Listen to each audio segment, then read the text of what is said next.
Hello, everyone. Welcome back. I need to refresh myself on what we're doing.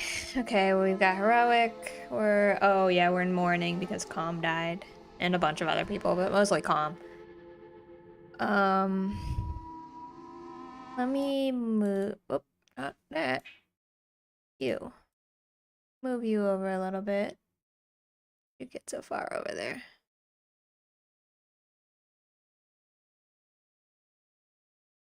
No. There, that's good. Yeah, okay, that's better.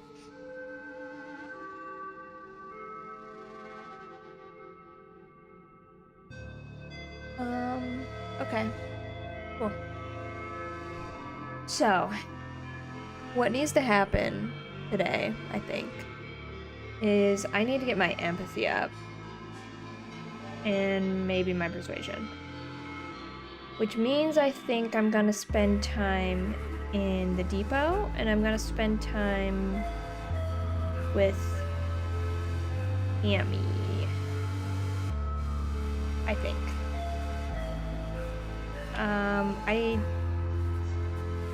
I don't remember if certain events are like blocked off now because everything is so destroyed.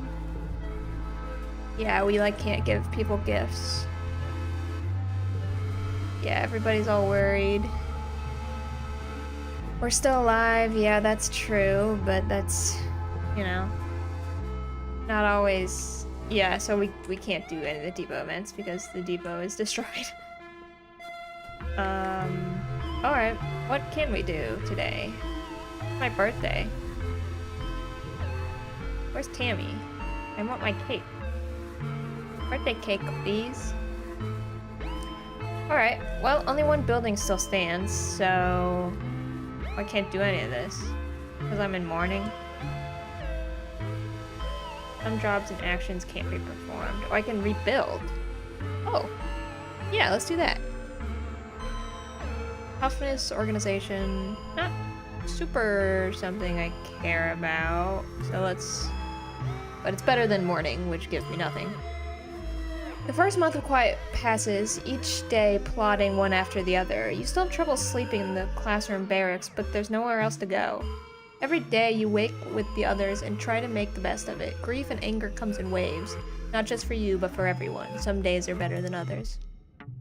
You're assigned to help rebuild the walls. The first part of the month is spent just dragging away the wreckage, sorting it into salvage or recycling.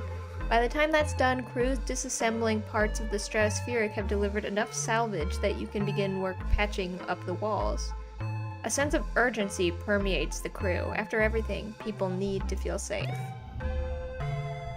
This is on the work crew with you, something he does begrudgingly. Walls didn't help the first time, he grumbled. Whatever anyone asks for his opinion.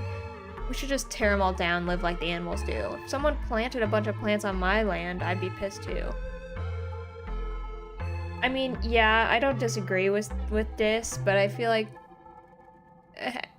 after a catastrophe, you need something to work towards, you know? You can't just, like, sit around.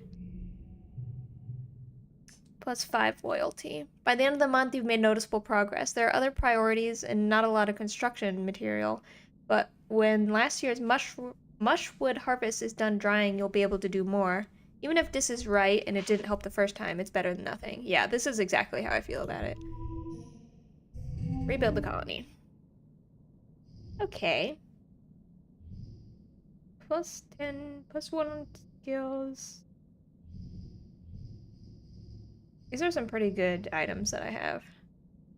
Alright, let's get our 5s. +1 for each gem. Alright, stack that up to a 7. And then I can do another 4. And card becomes a 3. Huh. Well, if I put this down, I get a +1. Yeah. Yeah, I think that's probably the best. Yeah. Nice. 30 out 30. 7 toughness. Wow, that's a lot. Super goal, heroic. Oh, I forgot I had heroic. Super strength, yeah. For having super strength, my toughness is only 45. I'm kind of surprised by that. There's not a lot of things out in the wilderness that are specific for toughness, so I guess it kind of makes sense. The sun finally dawns again on your birthday. You wake early and climb to the top of engineering to watch the first sun's watery rays break the horizon as the wormhole recedes across the sky. Dawn should represent hope after a long period of darkness, but this light only reveals the full extent of the damage to the colony. You've been having trouble sleeping, like most people. It's hard to find rest, crammed in the classroom with all the other kids and their families, and every time you close your eyes, you shake your head to clear the memories. Is there anything you could have done, or is the colony destined to be destroyed, no matter what you do? You pull the blanket more tightly around your shoulders, not your blanket, that one's gone, and stare out as the sun rises on the horizon, meager and sickly. Hey, kiddo, you hear. Then your mom comes and sits down beside you. Thought I'd find you here. Both sit in silence for a while, watching the sunrise pick out all of the broken glass littering the field, glimmering like a field of stars. After a few minutes, your mom nudges you with her elbow. So, your first apocalypse, huh? She huffs, smiling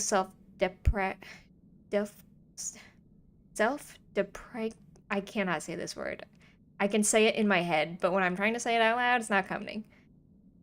Anyway, first one's always the hardest. When the first colony was attacked back on Earth, I thought that was it.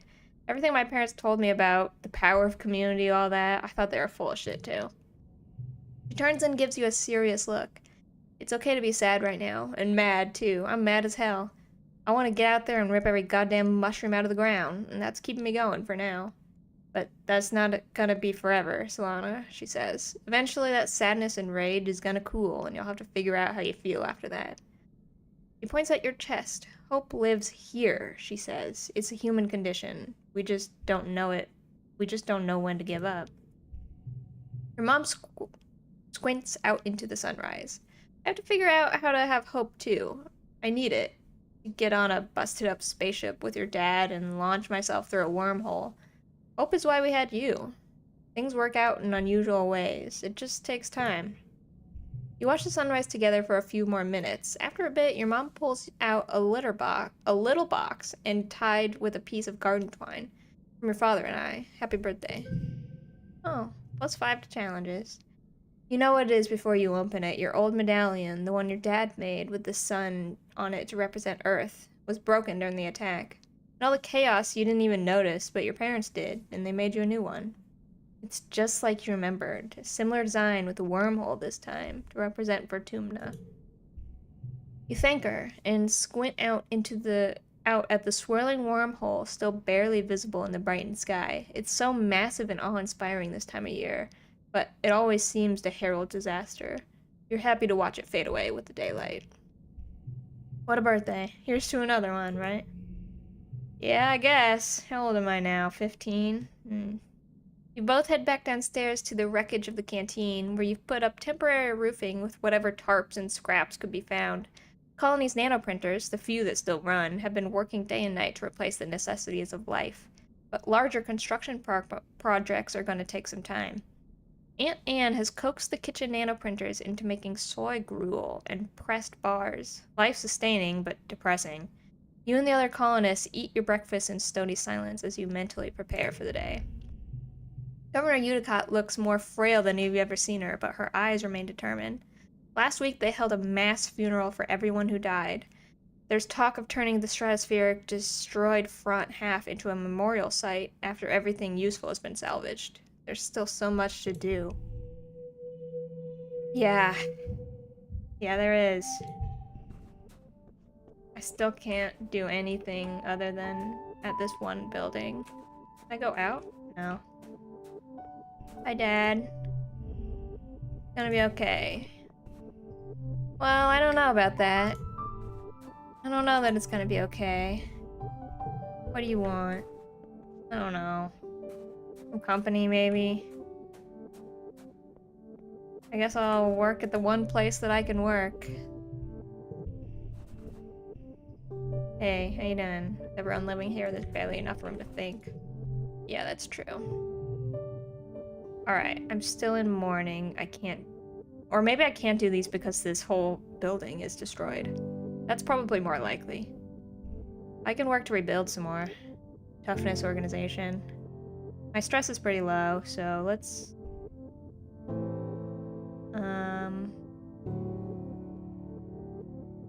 How long do I have to mourn for? Oh, it's just gonna go for 3 months. Okay. Well, rebuild we go. You're assigned to help out in geoponics. The agriculturists have been hard at work trying to salvage what they can of the ruined field and the destroyed greenhouse, but there's still a lot of work to be done. Your mom is in her fine form in the role of chief cultivator. She's never admitted it, but managing a crisis is what she's made for. Cal works in geoponics too. He smiles at you. Hey Solana, there's a lot of stuff to do. What do you want to work on? Do I want animal? Do I want... What would these two give me? I don't really need more animal. My animal stat is already pretty high. Work in the fields.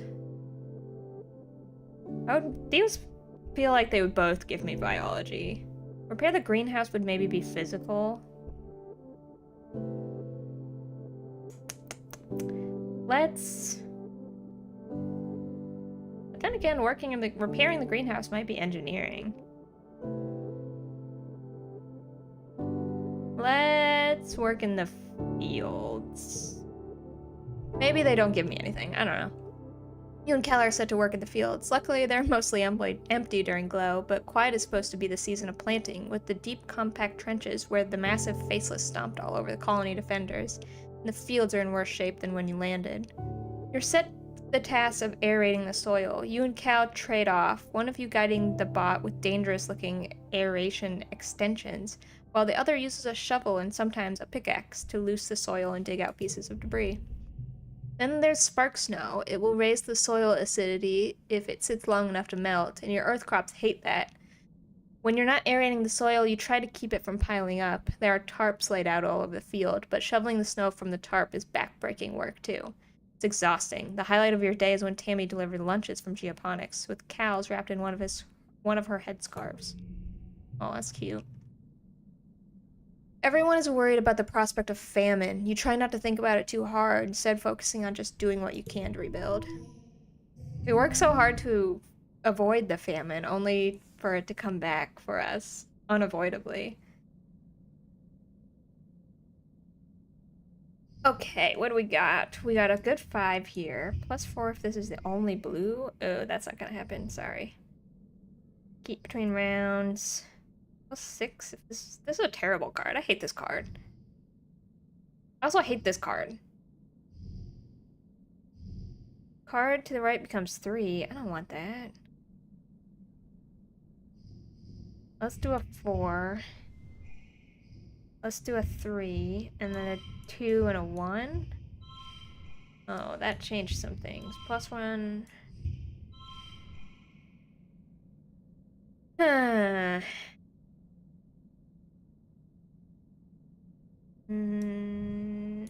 24, 28. That's better. What if I put you... That's also 28. Oh, okay. So it doesn't make a difference. 6 toughness, 2 organization, kudos. Okay. The organization is pretty high. I'm kind of surprised. You're eating in the mess tents when you hear something rumbling. Your bowl and cutlery start to rattle. People look around in alarm. Could it be another attack? So soon? You begin to hear shouting from outside. Someone runs into your tent. There's something falling from the sky, they shout. It's on fire. You join the crowds of people leaving your temporary structure to gather in the colony square. People are squinting up the milky, quiet sunlight, pointing and gesturing wildly. It's impossible to miss the thing hurtling towards you from space, like a big ball of fire coming straight for you. Is this it? Is this gonna be the end? After all you've been through, a meteor is gonna land in the middle of your already ruined colony and kill you all? It doesn't look like a meteor to me. Mars grabs your shoulders. It's another ship. Look, it's another spaceship from Earth. Excitement ripples through the crowds. How could it be? You stare up, unbelieving, at the rapid approaching ship. The flames of its entry into the atmosphere dissipate, but the thick column of greasy black smoke trails behind it. Soon you can hear the whistle of it ripping through the atmosphere at terminal velocity. It's not a controlled descent. It's an enormous ship coming at you way too fast. The ship's reverse thrusters fired, trying to slow it down so it doesn't smash into a billion pieces when it hits the planet. Everyone scatters to take cover. You crouch behind some rocks, throw your arms over your head, and squeeze your eyes shut. You hear the massive spaceship touch down in geoponics, plowing through the fields and grinding over what was left of the greenhouse. You are thrown to the ground from the force of the impact as shrapnel and small rocks zing past your head. Grinds along like some roaring monster, cutting a great scar through the colony and kicking up an enormous cloud of dust. Finally, the ships come to a creaking, shuddering halt. You and the other colonists carefully crawl out of your new hiding place, coughing and rubbing your eyes. The new ship is half buried and obscured by dust, but you can tell it's from Earth. You squint to make out stencil letters. Heliopause. The hatch opens in its side, and silhouettes begin to emerge. Silhouettes with guns. Soldiers march out of the dust and quickly surround all of the remaining colonists. More soldiers form two parallel lines from the ship to the square, their guns in parade rest. A lone figure strides through the center towards you. "Greetings, fugitives of Earth," the man says, spreading his hands wide. A dismayed murmur ripples through the crowd. The adults exchange significant looks. Chief Engineer Instant tries to slip out of the crowd, but she's stopped by a line of soldiers. The man smiles. He has a broad, easygoing smile that doesn't match the threatening aura of the soldiers, nor the smoke ruin from the ship behind him. "I am Commander Lum," he says proudly. "As captain of Heliopod, I have come to render aid and to bring you to justice. I am going to stay and listen. I want to hear what they say." Udicott steps forward out of the crowd. "You're not the commander of the Heliopods. Where's the person I was speaking to? Commander Morikawa?" Everyone is surprised. Udicott has been in communication with this ship for how long? "I am captain of the Heliopods," Loom repeats stubbornly, then adds, "According to the chain of command, we, sustained significant loss of personnel when we went through the wormhole. Can't help but notice many of the soldiers exchanged looks this time. You wonder how many people had to die before Loom became commander. As the commanding officer," Loom continues, "I declare this colony to be under our protection. As such, you are all now subjects to the law of Earth." "Be quite blunt, young man. It appears you need us as much as we need you," she replies primly. "The Vertumna colony, such as it is, offers our hospitality to our guests from Earth." Loom opens his mouth, but Udicott cuts him off. Now, there's no need for posturing. Whatever the purpose of your mission here, you'll soon learn that on the side of the wormhole, we are all human. Right now, we need each other more than we need mandates from Earth. Udicott turns to the assembled colonists. "Effective immediately, I will be stepping down as governor and turning leadership to the council to Loom in the Heliopause. I hope that will satisfy your cravings for justice, at least while we get our feet under us. Judging from the numbers of guns on display, you don't think you have a choice in this." "It's a good thing the colony's in such a pathetic shape right now," your mom mutters under her breath. "If they thought we were a threat, they'd probably just have shot us." Your dad squeezes your shoulders and tells you to be quiet. No one knows how to react. A new governor from Earth? Nearly 100 new colonists, most of them trained soldiers? What does this mean for the colony? The crowd disperses slowly. The council members follow Loom back to the heliopod, presumably to talk about the future of the colony. You hope. "You track down your friend, so what do you think about these new people?" Mars asks. What do I think about them? They're going to boss us around, I think. Hang nods. They don't live here. They don't know what it's like. And they're just gonna swoop in and act like they're better than us? Do you see what they're doing to Instance? The entire colony, now twice as many of you, sets to work on salvaging the wreckage of the Heliopause, tearing it down and combining it with the Stratospheric's remaining engine section. Spirits are high, though these new colonists from the Heliopause aren't like any people you've met before. With their uniforms and weapons, they're more like an invading force than a rescue. You aren't sure what this means for the colony, or your future.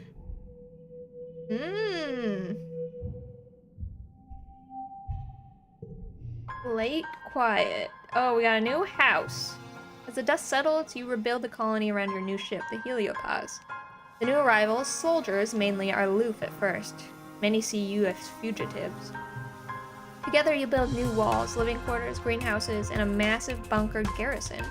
Strato's engineering wing is the only remainder of your colony. Heliopause brought enough rations for another 5 years, as well as a rich seed bank and working hydroponics. They also have more guns and explosives than you've ever seen in your life. Even the ship has guns. A full stomach, a roof over your head, and the promise of safety convinces most Exocolonists to accept the Helios. Turn the Helios decide that you criminals pose little threat. Grudging peace is broken between the two groups. You decide they aren't so different, really. There are even Helio children, born among the stars, just like you. After a month of hard work, you and your parents move into a new quarter. You get your own room for the first time in your life. You step out onto your very own balcony to watch the new colony. It's ground bustling with so many strangers and strange new ideas. -5 stress, +5 colony defense. Feel something rise in your chest that you haven't felt in some time. Oh, excitement. What will the new day bring? You better get out there and find out. Let's go. Time. Alright, we got a whole new group of people to befriend. What are their birthdays? First priority, we need to figure out what their birthdays are. The only one I really care about is Rex, if I'm being honest. Let's see. Rex's birthday is in early pollen. So today. Let's give my gifts. No one else's birthday is in pollen, I don't think. No. I found something for you. This fruit. He loves it, I know. I have a thing for you, too. I got you a present. It's a flower. Love it, I know. Okay. Onwards. Hey, Tang. I have... I'm pretty sure you like crystals. I'll go out on an expedition and I'll get more things, so I'm not terribly worried. Maybe I'll save stuff for now. Until I can go out and expedite. What's over here? Anything? No. Hello. You've seen Nomi Nomi around since the Heliopause landed. They're about your age and barely 1.5 meters tall, only coming up to your shoulders. They've never seen anyone dress as strangely as they do. I think she's dressed that strangely. Hi, their voice is high-pitched and quick. I'm Nomi Nomi, it's short for nomination. They do a little twirl and a bow. You introduce yourself. Ask about their outfit. Well, this whole thing, I designed it myself. A Nomi Nomi original based on an outfit Lavendula Starlifter wears in the 3rd season of Turbo Girl Hyperjet Transform. Managed to work undercover as a lead singer in an idol group. Okay, that was a lot. Challenge them to a game of Laser Fable. Okay. You're on. Nomi Nomi helps to install it on your Holopalm and explains the rules. It's an augmented reality game where you bounce lasers off real objects. Oh, that's cool. Combat challenge, you say. Interesting. Card becomes a 3. Okay, let's... Ooh, let's definitely put this one down. That'll be a... Oh, that'll only be a 4, actually. I could do 4-4-4. Oh, just kidding, it becomes a 3. Silly me. What am I thinking? Okay, let's put down something that's already a 3. 4. 3. All cards to the right become 1. That card sucks. I hate that card. 3, 2, 1. That's not terrible.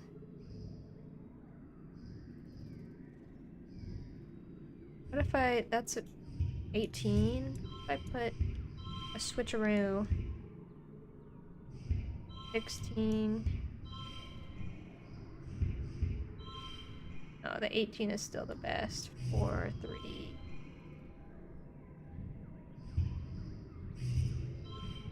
What? Oh, you. Because you suck. 4, 3, 2, 1. 29. 5.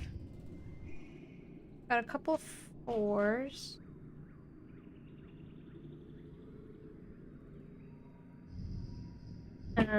Threes. Oh, I could do 5, 4, 3. And another 3. And then a 4. 29. That's not like the worst. Yeah, it's fine. I'm only missing 1 point, so that's not terrible. +2 combat. Right on, sister! +2 friendship. And +1 kudos. Nomi gives you a high five, and then a quick flick of their gauntlet gives you a kudos for winning. They explain how this is how they always play Laser Fable with the kids from Heliosphere, except they mostly don't want to play anymore. They say they're too old for it. They just want to be soldiers now. Except Rex. He's still cool. Yeah, we love Rex here. Oh, look at him. Look at that little man. He's so cute. Colony full of new people. Everywhere you look, you see a stranger. It's disorienting after growing up in a closed spaceship. You've never expected to meet any other humans that weren't made here on Matumna.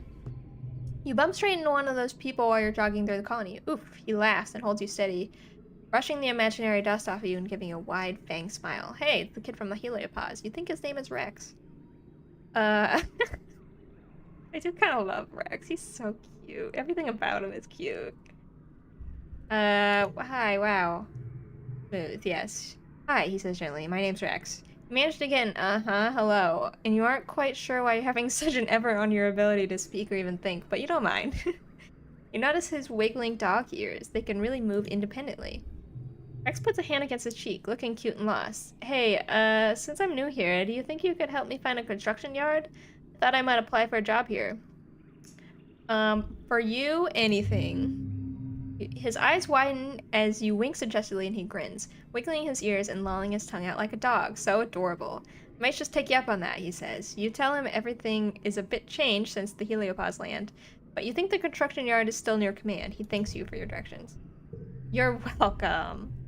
I want to give you a hug. Rex is so easy to get friendship with because you can give him hugs and you can give him gifts. I know that you love logs. Remember my birthday and brought me a perfect stick. Yes, I did do both of those, even though this is the first time we've ever talked. Can you even believe Uticott? She's a washed-up old bureaucrat who has no idea how to lead in a crisis. She totally has given up. She should just step down so someone else can actually get things done. You want a crystal? I know that you do. Beautiful. Yes, it is. Hey, Dis. How's it going, man? Oh, everything dies. Plants, people, civilization. Even the planet's gonna die. Why even bother? You're being an awfully down. You're being a Debbie right now. What else we got? Egg? Yep, take that. Where is Nem? I haven't seen Nem, and I have so many eggs to give her. Help him with the animals. Cards to the right become 5. Oh, boy. Your dad is running some kind of test on trippets, playing different chords and trying to see if they have language. You can help him by holding up random objects and trying to determine if their sound maps to understanding of what they're seeing. They're either saying kill all humans or a Linguini sports ball, your dad says. I just can't be sure. That's true. Good point, Dad. Tell her what you learned today. Oh, I've got good organization. Mom. You've been very busy. The only way you're able to get all your work done is to multitask. Studying while you're eating, brushing your teeth in the shower, listening to hollow novels while you're about to fall asleep. You have to double up on everything. I don't expect your mom to tell you to take it easy, but she just laughs and claps you on the back. You're my daughter, after all. Just too much damn work, not enough hours in a day. I know how you feel. Thanks, Mom. I do also do that in real life. Audiobooks while, like, taking a shower? Excellent. Perfect combination. Hello. Nem doesn't notice you approach. She's focused intently on the document on her holopalm, chewing on her nail as she reads through the small print. Oh, hey Solana, I was just looking over some stuff. The Helios have got documents you have to sign if you wanna sign up to join up with the Helios, but there's a part where if you're under 18, you have to have a parent's permission to sign up as a reservist. And my mom's gonna be so mad, like she's probably gonna cry, and it'll be this whole stupid thing. And I gotta go. I just gotta do something. I mean, I think it's a bad idea, but I don't think that she would like this choice. You'll understand if you explain. Yeah, I hope so. I'm gonna tell her that if she doesn't let me sign up, I'm gonna run into battle next time the aliens come, and, well, better if I knew what I was doing. I'm not gonna get caught off guard this time, she says, setting her jaw. When they come back, I want to be able to fight with everything I got. No one else has to die like Calm. God damn aliens, she said. Bunch of dumb dinosaur-looking assholes. You don't have to do this. You tell her there are other ways to help besides fighting. She stands up and rubs her eyes. Maybe. But this is my best option, and I'm not gonna let them take away anyone else. Oh, no. You wanna train together? Oh. Getting your butt kicked. Boy. Okay. Aim suggests you practice some hand-to-hand combat, then kicks your butt in the most absolute literal sense. He leans over you while you lay on the floor. You okay? I didn't go too hard, right? No, it's fine. I got you a present. It's an egg. I have 9 of them in my back pocket. Mom's favorite food, too. Oh, well, I'm sorry. You want another one for Calm? Pour one out for Calm? This is the new boy from the heliosphere. He's a couple years older than you. He's very handsome. No, I don't think he's handsome. And the missing arm. What? Oh, this? The missing arm gives him a heroic, battle-scarred vibe. He stands tall and ready for action, even though it's a normal, boring day. Other recruits milling around the garrison give him a wide, respectful berth. My name is Vase, Lieutenant Olivacious, he says. And you are? I'm an explorer. Is that right? Nice to meet you. I hear it's been a rough couple of years for the colony. Lucky thing the heliopods came along just in time. Don't worry, we have some of the best soldiers, the very best. We'll keep the colony safe. Are you one of the best? We train as a team, but yes, I've won more than my share of zero-G judo matches, virtual riflery tournaments, even competing against adults. No, I don't think you're cool. I think you're the worst. I hate you. Being plant side is totally different. You tell Vase that firing a virtual gun is nothing compared to running from your life through a jungle while a wild unisaur hunts you down. A unisaur? He says, leaning forward a little, his eyebrows raised. Did you actually say something to interest him? That sounds like a fun sport. I'd like to try it sometime. I hate you. You're the worst. I hate this character. Okay. Now here's the garrison. I want to go on an expedition today and get some things to give out as gifts. And also to talk to Sim. I want to unlock the spa. The spa is very important to me. I think I have to get high friendship with Nomi to unlock the spa. So, one thing at a time. Do I have... no. I don't have the right thing to give to her. Alright, where's the exit? Excuse me. Oh, lock. Alright, let's go. Let's go out.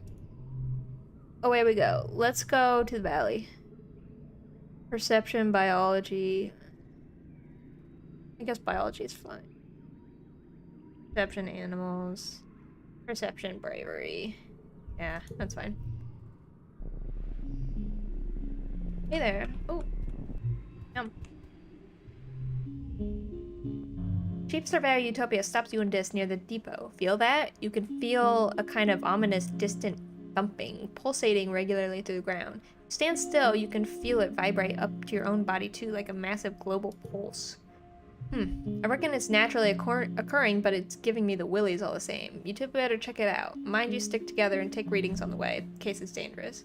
You and Dis look at each other, excited. You follow the thumping, now an audible noise, growing louder, west, until you roughly triangulate its location. You know you're getting close, but it sounds like it's coming from all around, and your instruments aren't precise enough. Let's just follow the sound. Five plus 2.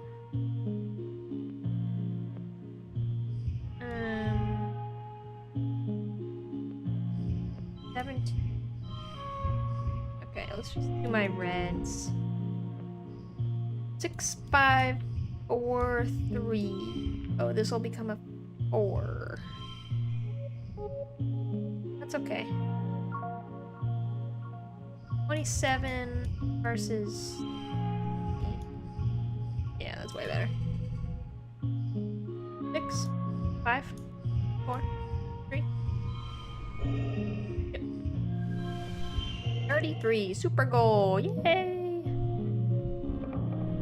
Perception, kudos. Yippee. Find a machine? An ancient broken down machine, like a small pyramid-shaped building made from some kind of dark stone or bone that looks like it grew that way. Except it isn't broken. It's just so very old and overgrown, it looks like a pile of rubble and roots than a building or engine or whatever it is. Still, a thumping noise comes from inside. The vibrations are strong here, making your gut feel weird. You don't notice at first, but there's a curious path on the ground moving away from the machine. A line half a meter wide where the dirt is a little more worn and bare. Heads off in a straight line west, or coming from west? Could animals have made this path? Or is it the thumper itself? Analyze. Nice, kudos. Engineering. Definitely not natural. Yeah, you could have gathered that just kind of by looking at it. It must be 1,000 years old. Whatever part of it still works is deep down in the core. It has a funny smell, too. You also note that animals here are a lot more aggressive than usual. Even the insects buzz more annoyingly overhead. The scanner registers high level of attack pheromones. Whatever going on, the fauna doesn't like it either. Totally alien civilization, Dis insists. Utopia scratched her head. I suppose maybe, she says. You said it looked ancient, right? Perhaps there could have been another civ here long ago. We have found other signs, but nothing active like this. Oh, I can go to the ridge now. Nice. Open up the Western Wrestling Ridge for the surveyors. Whew, say that 3 times fast. Nope, I don't think I want to do that. Yeah, this is right. Gives you a knowing look, but says nothing. Ooh, draw an extra card at the start of a challenge. Nice. Nice. Alright, come on, buddies. Let's go get some goodies. Goodies, we're going, looking for goodies. Goodies. And maybe Dis. Dis is also a goodie. Look at him over there. He's so cute. I'm coming. I'm coming over there. Hi. Pick this up. You're walking up the trail when you're caught by a surprise. It's Sim, and he's running. You're knocked to the side as he pushes past you, running in the opposite direction with barely a glance. You shout and chase after him, but after a few seconds it's become clear you don't have any hope of finding Sim when he doesn't want to be found. Turn and continue along the path, and around the next bend you spot a familiar face. Utopia. She's collecting rock samples with a pickaxe like an old-timey prospector. Who the hell was that? She demands. Who? Utopia squints at you. The man who just ran past. The tall guy dressed in black? How did you not see him? Whatever, just watch where you're running, okay? The gravel's loose around here, and maybe check with the dock instance to get your eyes looked at. Okay. You agree. Happy to be out of the conversation without any trouble, and continue along the path before Utopia asks any more questions. You walk for a couple minutes before you see Sim again. Oh, he says, leaning against a tree. It is tiresome to be so secret. He wipes his eyes, brimming with mirth. It's such a pleasure to be around you and Dis, and to not have to hide myself. I do appreciate your discretion, he says. It's not the right time for gardeners to be formally introduced. To do so too early would cause a great deal of distress. Yes, even the female surveyor. I do like her, but I have learned from my limited experience with your kind that adults of the species do not react well to surprises. It's good you're here, though, as I do need something from you. Data. Please do not be alarmed. I do not mean sensitive information such as your personnel and defenses. I mean only the content of your digital cultural archives, like our holovids. Yes, exactly. Your holographic recordings of movies, music, book, cultural artifacts only, I promise. Why? Well, isn't it obvious? I wish to know more about your kind. I wish to learn how how to act in such a way that is not discomforting to humans. Okay, I'll help you. Really? He asked, clasping his hands. Oh, I thought it would take a great deal more convincing. You are surprising. It's such a pleasure. I'll do anything for you, Sam. It doesn't matter. He tells him you can likely find the mem drive in engineering and fill it with the data he wants. I want a little something. Sam startles and laughs, his hands shooting up to cover his mouth. Oh, you're so bold. This is a quality I genuinely admire about you. What a marvelous gift to be able to simply voice whatever it is on your mind without the burden of forethought. Taps his lip thoughtfully. Perhaps watching your holographic videos will help me understand the nuances of your request. Maybe, probably. I brought you something. It's a log. Remarkable. What's our friendship at? Oh, it's almost at full. Nice. What's my stress? Very low. Okay. Let's keep going to find all of the collectibles here and do the exclamation point event at the end, and then we'll do these little side events. What's this thing? Let's go over here. The layout of this map is kind of confusing. I never really remember where I have gone and where I am going.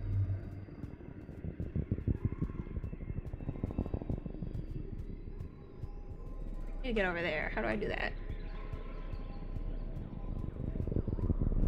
Fruit. More fruit. Ooh, yes. Oh, I've already had that event. Oh? Very curious. Okay, hold on. Let me get all the collectibles, and then I'll come back. I promise. Did I already go this way? I think so. Yeah. Alright, let's do this one first. Knock knock. What about a Hopeye? I can steal some eggs. Okay. Break a little hole in the cocoon and put 3 of the eggs in your bags. They're a little gooey. You hope they don't break. Turn to leave and come face to face with the adults. Understandably, it looks mad. It drums his powerful foot in the ground in warning, and 4 more Popeyes pop out from the undergrowth to start hissing at you. You should have known these sociable little creatures raise their young communally. Use animal psychology. Yes. Do that. You learn from the Holopedia that 2 different sets of eyes on the Hopeye have different purposes. The large bulging eye on top are for hard wiring for perceiving danger, but their small forward-facing ones are more concerned with finding food. You're not food, and you're not danger. You sew yourself on your belly and wriggle away while the Hopeyes stare at you curiously. When you're safe distance, they return to poking at their violated nest in confusion. I got eggs. Yippee! Alright. We'll do you next. Try to break up the fight. Oh, a manticore with a cornered Hopeye. Oh no. I have to. 5, 4, 3. 5, 5, 4? 5?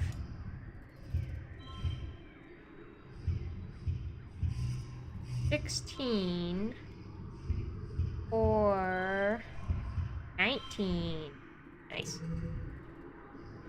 5. Minus 2 blue channel. This is in a blue channel. 5, 5, 4, 4.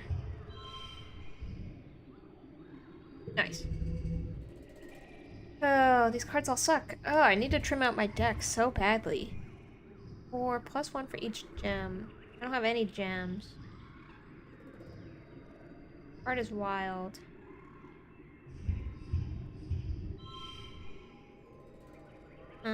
That doesn't seem very good. 3, 3, 22, 24. That's fine. Close to the best. Twilight climb up to the tree first. Manticores can't climb trees. You're pretty sure you remember hearing that. They'll try to scare away the attacker by hooting and throwing rocks. Oh, this one again. This one animals. Put on a scary face and try to frighten it away. The manticore is so annoyed with you throwing rocks and making a ruckus that it turns its attention to you. It roars in anger, shivers of fear run up your spine. It's definitely a better scary face than yours. The hopeye, who had been playing dead, suddenly leaps to its feet and bounds off to the jungle. Manticore is now very angry with you. It rears up and digs its claws into the tree. You hold on for dear life as the tree shakes. It roars and rustles its mane at you, pacing back and forth under the tree, then sniffs around where the hopeye had been, grunts one last time in frustration, and wanders off into the jungle. You stay in that tree for a full hour before you dare to come down. It's scary, but you saved a little hopeye's life. I did do that, didn't I? Reduce... Ooh. Plus 10 instead of plus 15. Ooh, that's pretty good. Alright, let's do some events now. Feast of berry bushes.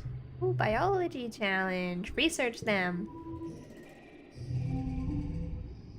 6. 6. How about... Ugh, I want to get rid of these 3s. They suck. I hate them. I don't want to keep this one in case I get any gem cards. 19. For each gem. I don't have any gem cards. 4, 4, 4. Make this a 5. 18, that's a 19.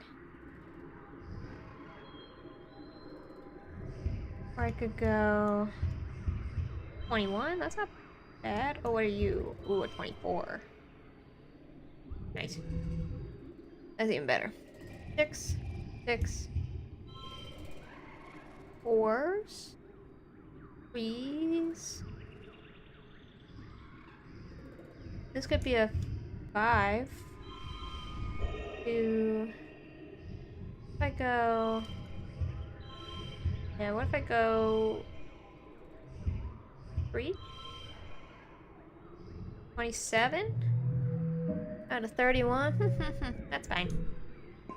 Research confirms that these red berries are highly toxic. You shouldn't even be here. Oh. Could harvest them. For some reason. Yeah, let's do that. Minus 5 kudos. Oh, they're poisonous. Oh, well, I thought we could, like, use them for something. I don't know. I didn't think that that was that crazy of an idea. Healthy blep bush. Oh, well, I got them back. Oh, is this some sort of leaves? Yeah, these are the leaves. Chew up some blep leaves. Ooh, plus 2 for each gem. That's pretty good. Chew some blep leaves. Ugh. Just because Utopia was born on Earth, she thinks she's adult just like the rest of them. She's closer to your age than the other adults. What does she know anyway? You wait until Utopia leaves, then shove a leaf in your mouth. Ugh. Struggle not to spit it out right away. It's so bitter. Blep indeed. You experience a rush of giddiness a few minutes later. Ooh, wow, the blep sure is good. No wonder the adults keep this stuff away from kids. Yeah, no kidding. What are you? A trippet! Whatever it is taller than you are. Note its location. Let's harvest some of it. You start to break off the freshest and youngest looking shoots. The plant shudders. Analyze it. Art gets plus 2. Oh, I could make this a 6 and this a 6. Plus 6 if card to the right is a blue. Wowee. If I...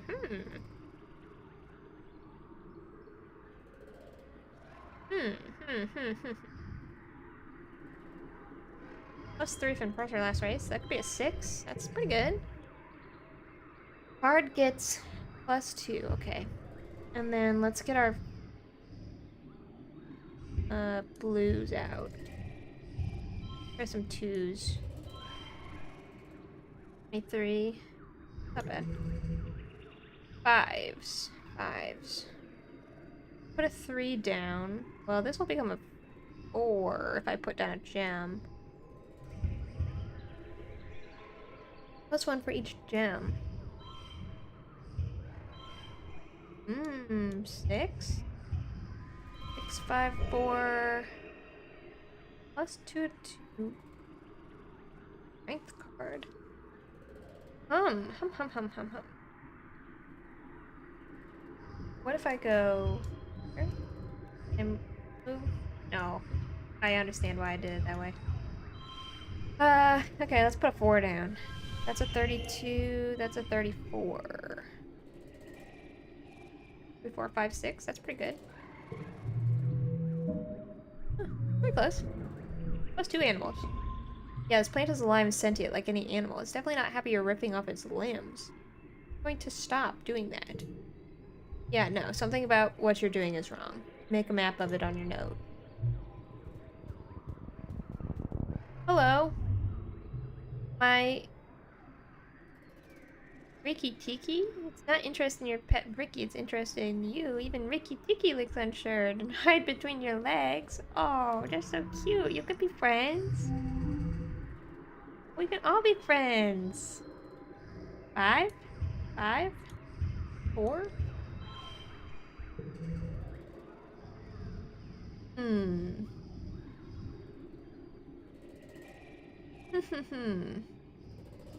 A lot of 3s. I would really like to get rid of some 3s, if I'm being honest. +1 for each gem. Make that a 4 here.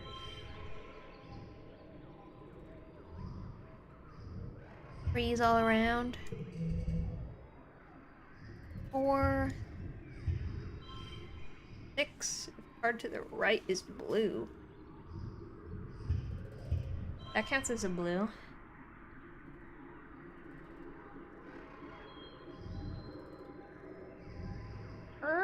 Yeah, this hand kinda sucks. Put my 2s down. All cards to the right become blue.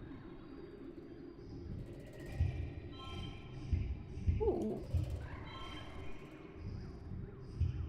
1, 2, 3, 4, 9. Nice. +1 bravery. The Ricky runs up your leg. It's a giant spider thing, and it's got weird tentacles. And get off!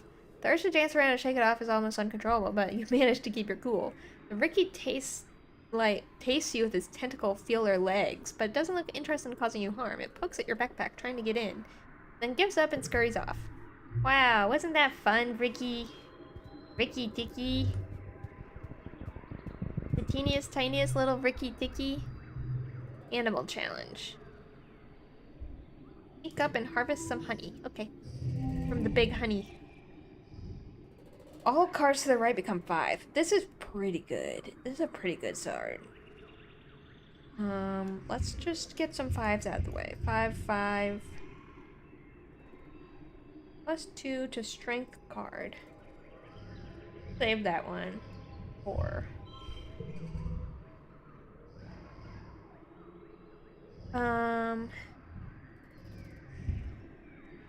I could get rid of some of my rando boys. +1 to and from other yellows.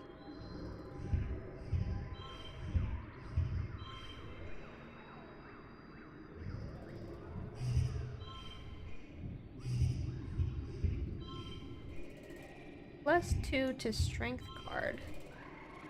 That only gave me a +1. Oh, it's because it's got a -1 here. I see.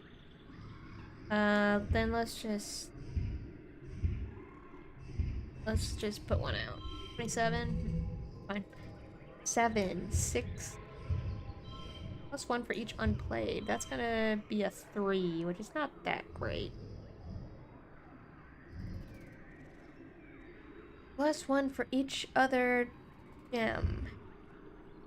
Who do I want to get rid of? 3, 4, 5, 6, 7. Wow, that was an amazing goal. Excellent. +2 animals. My animals is pretty good. And I got some kudos.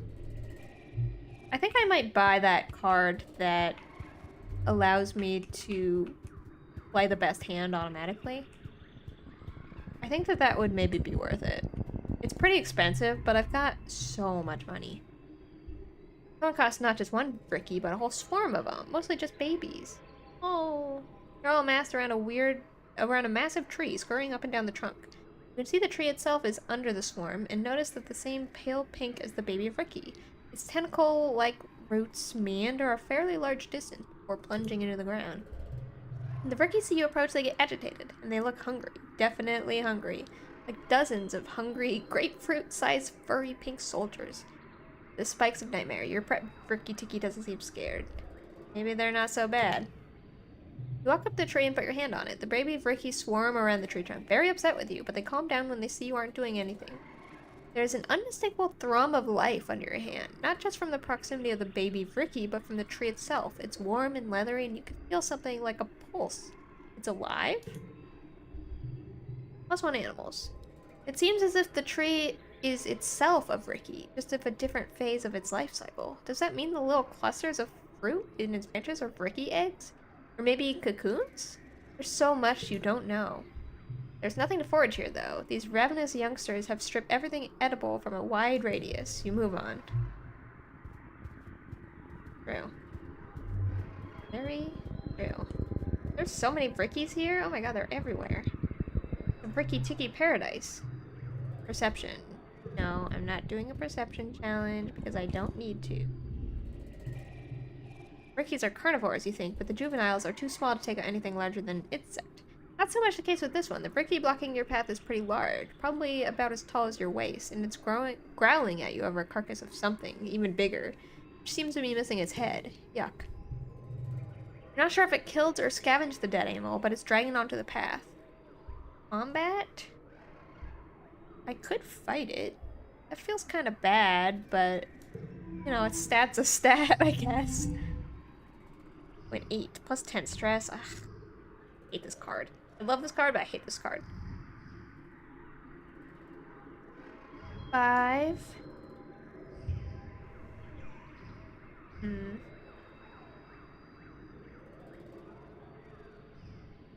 +2 to cards with gems. What if I go 4? No, that's not what I meant. No. 16. For the first round, that's not terrible. I put you here. 17.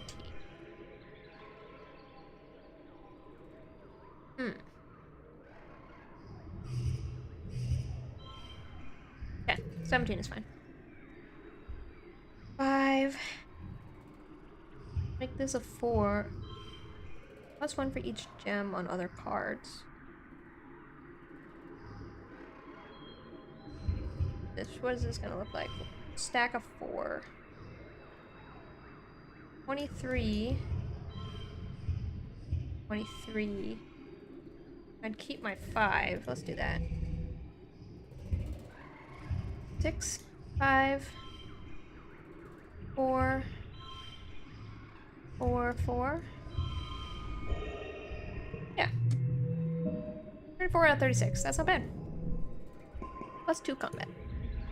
Chase out the Ricky and claim ownership of the dead animal. It's no prize. It's completely rotten. It's not even worth calling it a retrieval team. What a waste. Calm me. Pretty please. Yay, it was my pleasure. Stay safe out there. Okay. Yes, sir. Float cows. This is gonna give me animal. My animal handling is pretty high. That's okay. Oh, it gives me some kudos. Just kidding. Kudos, kudos. We all love kudos. Perception? No, I don't care about you. So sorry. Ooh, biology. Identify those mushrooms. Go. All cards to the right become 5. That's pretty good. I quite like that one. 6. Let's do that. 1, 5, and did that still affect it? No, it doesn't. Oh, it's just this card becomes a 5. Oh, silly me. Okay, I don't want to do that. Let's do... That's not useful. I could do a 6. Yeah, let's put my 6 down. Let's stack some... Put you last.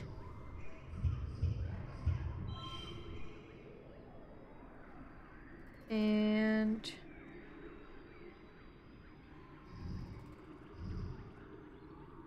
You are never going to have the highest volume. The highest value, I mean. I want to get rid of this baby card. God, why do I still have the baby cards? This one doesn't really seem very good, but it's fine. 4 plus 2, that'll be a 6.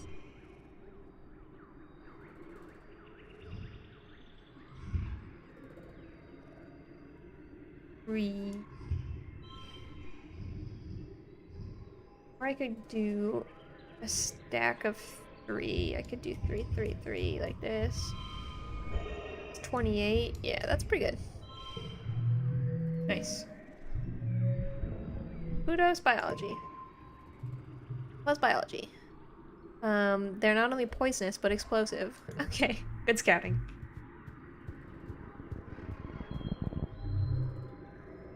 You decide to take a shortcut through the jungle, and now you're lost. Everything looks the same.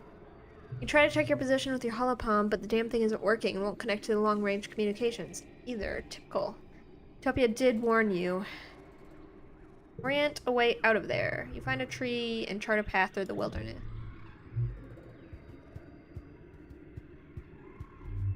Alright. Any other events?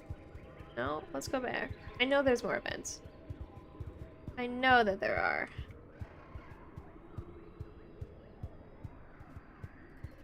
Please hold. Hi, Sim. I think I said no to you. Perception, yeah. Let's see what I can find here.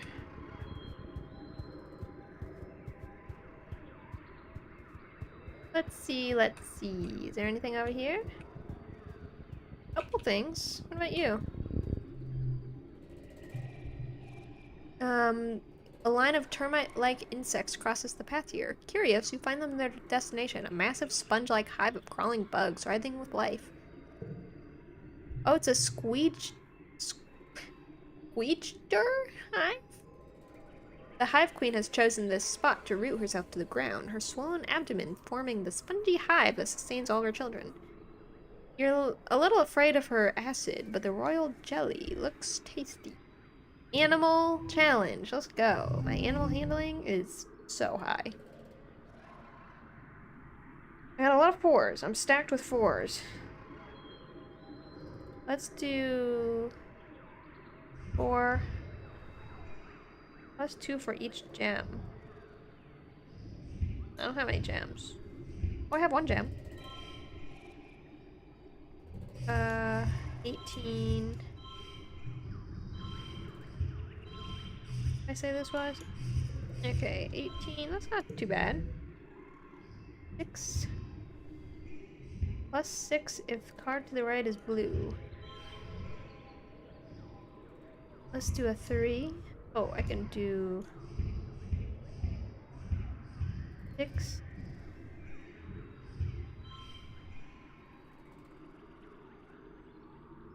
Just kidding. I want to do this, I think. Yeah, 34. That's a little bit tough. -2 to neighboring yellow cards. That's not ideal.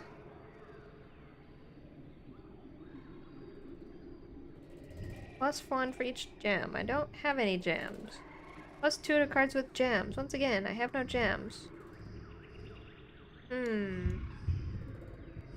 That's gonna become a 2. Ugh.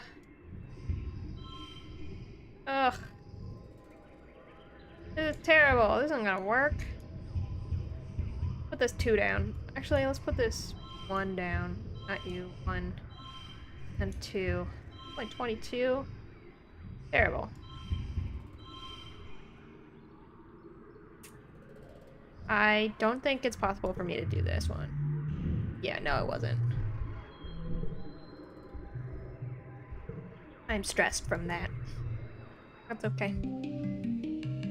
Spent the month exploring. Right. Mid pollen. Hi, Dis. Head out of the colony hoping to find Dis, and you do, as well as a rat in Utopia, who have teamed up to talk to Dis about something that has him scowling deeply. Different before the attacks, Utopia says, but you're older now, and when you're on expedition, you can get in a lot more danger than when you're a little kid just going on a walkabout. When you're out there on my team, I'm counting you to do as you're told, and to be where you say you'll be. What am I gonna do if something happened to you out there, kid? What if you disappear one day and you're hurt and no one knows where to find you? What if I'll be fine, I can take care of myself, and if I can't, that's on me. That's not how it works here, Rhett says, his voice stern. You're not just putting yourself in danger out there, you're putting the whole colony in danger. I know you're a bit of a loner, son, but you have family here, all of us. We're your family. We're gonna send people out to find you, and what if they get the same trouble you did? Counting on you to follow directions out there and to keep everyone safe, not just yourself. What if I don't want to be found? What if I want to be left the hell alone? Rhett and Utopia are stunned by Dis's outburst. Rhett opens his mouth to respond, but Dis talks over him. If I don't come back, just leave me out there. This planet wants me dead, maybe I deserve it, huh? Don't you ever think about that? Maybe I deserve to die out there. Maybe we all do. With that, Dis stomps away. Rhett and Utopia look stunned. Ooh, brother. Follow Dis around the outer wall of the colony to where he's angrily pulling things out of the drainpipe hidey hole since he's long since outgrown. Stupid humans. They never think of anything except, oh, what do you want? You okay? Great, just awesome actually. Yeah, thanks for asking. You watch him pull things from his hideaway and throw them into a pile. Screw this colony. I didn't ask to be a part of it. I don't need it. I don't need anyone. I'd be better off living in the woods like an animal. At least that's real. Brother, you're being a little bit too much. Jeez. Guess I don't need this anymore. Please don't go. Why? There's nothing for me here, Solana. My mom is dead. I never have a father. My own twin sister hates me and thinks I'm an idiot. I don't have friends except you. No one cares about me and what I want. Everyone here is better off with me, and honestly, I'd be better off without them. Did I ever tell you my full name? Yeah, seemingly random. I know it.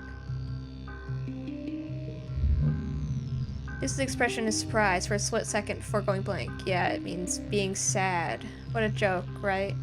Who names their kids that? Auntie Anne always talked about how babies make everyone happier. Was my mom sad before she had me and Tang? Or did having us make her sad? Smile twists. Was it me? Was I the reason? Just scuffs his boot in the dirt. Whatever, he remembers. No one cared about me basically ever, since before I was born. My own mom didn't love me, and like one person who you think could. Whatever, he repeats, I'm out of here. Thanks for everything, Solana. You're the only good thing about this shithole. I'm gonna miss you.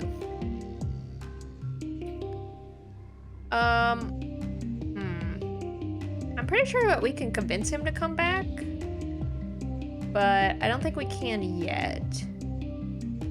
I want to give him a hug. You throw your arms around Dis, who grunts and passes your back awkwardly. He doesn't relax until you finally relent and let him go. You watch him disappear between the fungal trees. Within minutes, he's out of sight. Getting ready for bed later that day when you receive colony-wide announcements through the hall palm. It reads the following. Reminder, there will be no unauthorized trips outside the wall without prior authorization from the Expedition Command. Anyone caught in violation of this rule will be punished. This includes going for a walk. It is dangerous outside the walls and it only to be done by trained and armed personnel. Thank you. You send Dis a message. Question mark? Dis messaged you back immediately to a picture of a knife. You're guessing he didn't get very far. Okay. There is a point in the game where he, does actually leave. But, again, you can prevent it. You approach Mars, who's deep in negotiations with some kind with Tangent. When Tang sees you over Mars' shoulder, she points and says your name. Thank you, our forces of chance and chaos, Tang mutters. Slipping away from Mars' attention, turns to you. She's your problem now, Solana. Mars pretends not to hear you. Hear her. Solana, she exclaims. You're looking hideous today, darling. Thanks. God, okay. I'm doing makeovers and fashion advice, free of charge. What's the catch? No catch. You just have to try on a new line of clothing and give me your honest opinion. Come with me. I've been working these designs for weeks. They're fresh out the printer. I'm dying to see how they look on a regular person like yourself. Mars's room is a riot of sparkling fabric. My first fashion line is all about dressing for the seasons, she says, as she ushers you inside. Yellow and angular for dust, airy and pink for pollen, stuff like that. If we ever make it back to Earth, I want to be known as the visionary who brought Vertumna home. That's a great idea. I know. Well, what are you waiting for? Chop chop. Try an outfit out of her outfit, letting Mars scrutinize your silhouette and bearing. She seems genuinely focused on how the clothing performs. Finally, you finish trying all the outfits. I think the glow jumpsuit is the winner. Go ahead and put it back on. Then we'll do your hair and makeup. You sit on her bed as Mars pulls out a box of cosmetic. A day look, or something more bold for nighttime. Something subtle. Boring. Mars does your makeup effortlessly, then pulls out a bottle of bright blue nail polish. One more thing, look is complete. She paints her nails, humming tunelessly while she works, and Viola, she says. Then she's done. So it's fun. And informative, I hope. Blue is definitely your color. Thanks. Thanks, that's nice of you. No one else's birthday is in pollen. Just Rex, I'm pretty sure. I'm obsessed with people's birthdays. I have to get their birthdays every year. No, no birthdays. Can I give you a hug? He lifts you off your feet. I guess you can only get the bonus for that once a season. Did I give you an egg? I think I did. Yeah. Alright, what about you? Do you want a present? I have nothing that you want. If you like Blob? Let me save first. I don't actually know that he likes Blob. He's kind of hard. He's like the one guy that doesn't like normal things. Let's try it. +1. That's fine. I'll take a +1. Hello, father. I've come. Come back. You catch your parents muttering about the new governor and the people from Heliopause. Your mom seems upset. The word fascist catches your ear.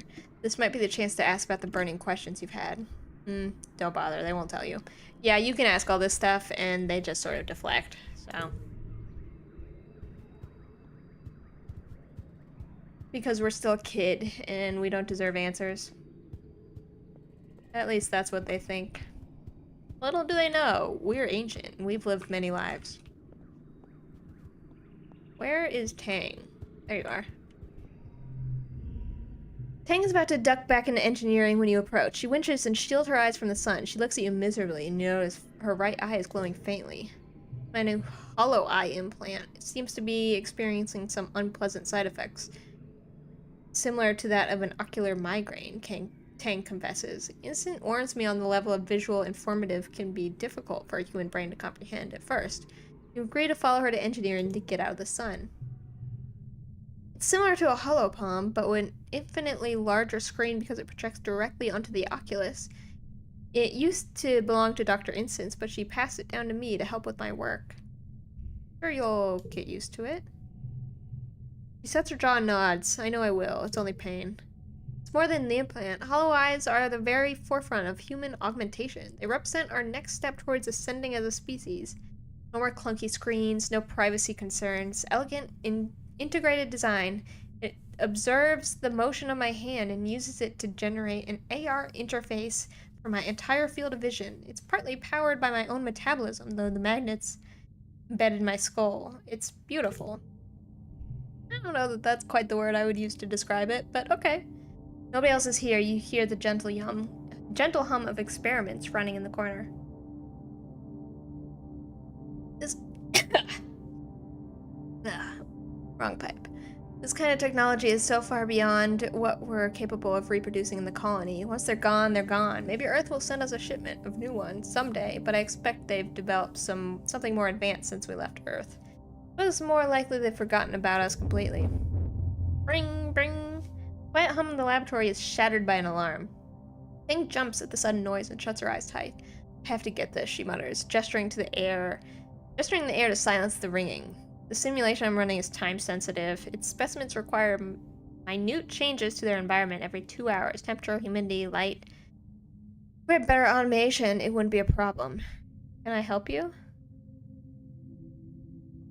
I could do it. Biology of 41, empathy of 41, or reasoning of 41. Oh, my reasoning is that I can help you with your migraine. You're in the medbay after all. You rummage around for a bottle of triptans and a cold towel. Ting grudgingly swallows the migraine medicine and lays down on the medbed with the towel over her eyes.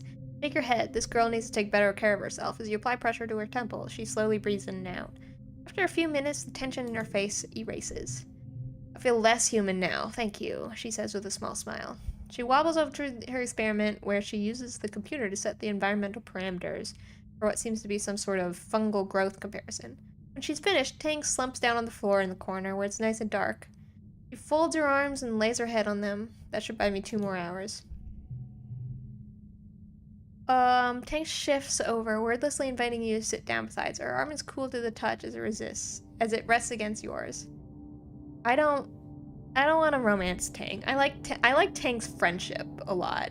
I think her romance is a little bit unsatisfying, but I like her friendship a lot. Tang gives you a slight smile, barely visible in the faint glow of her hollow eye. Then thanks for nothing, I suppose. Please don't tell Instant that my body is adjusting poorly. It's only temporary. The stupid flesh prison is not allowed to draw the limits of my form. Okay. Anything you say. I did not get anything for you. Do you like flowers? I think you do. Yeah. I hope you find it useful. Thank you. As an afterthought. Alright, I need to go rest somewhere. Look at these 2 cute pies over here. Is this a room? Yes, it is. Living quarters. Oh, +1 friendship with Rex. Oh, okay. Yeah, let's do that. The old lounge is toast. What was left over from the attack last glow was destroyed in the crash. The new lounge just isn't the same. You miss the beanbags and the walls covering with art you scrawled as kids. Some days this place will feel like the heart of the colony again, but right now it just reminds you of how chaotic and horrible the past year has been. Yeah, true.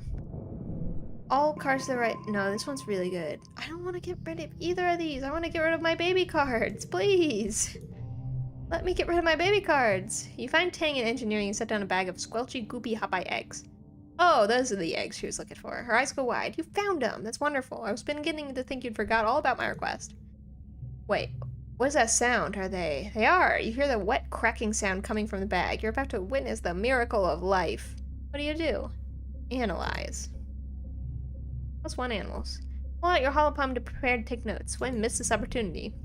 You and Tang watch the wonders as the gel-like shell of the largest Hopeye egg splits like a ripe melon in the sun, spilling out a tiny, squirming pink baby in a small puddle of amniotic fluid. You watch the last 2 eggs intently, but through the clear eggshells, you can't see any movement inside at all. It's okay, we only need 1.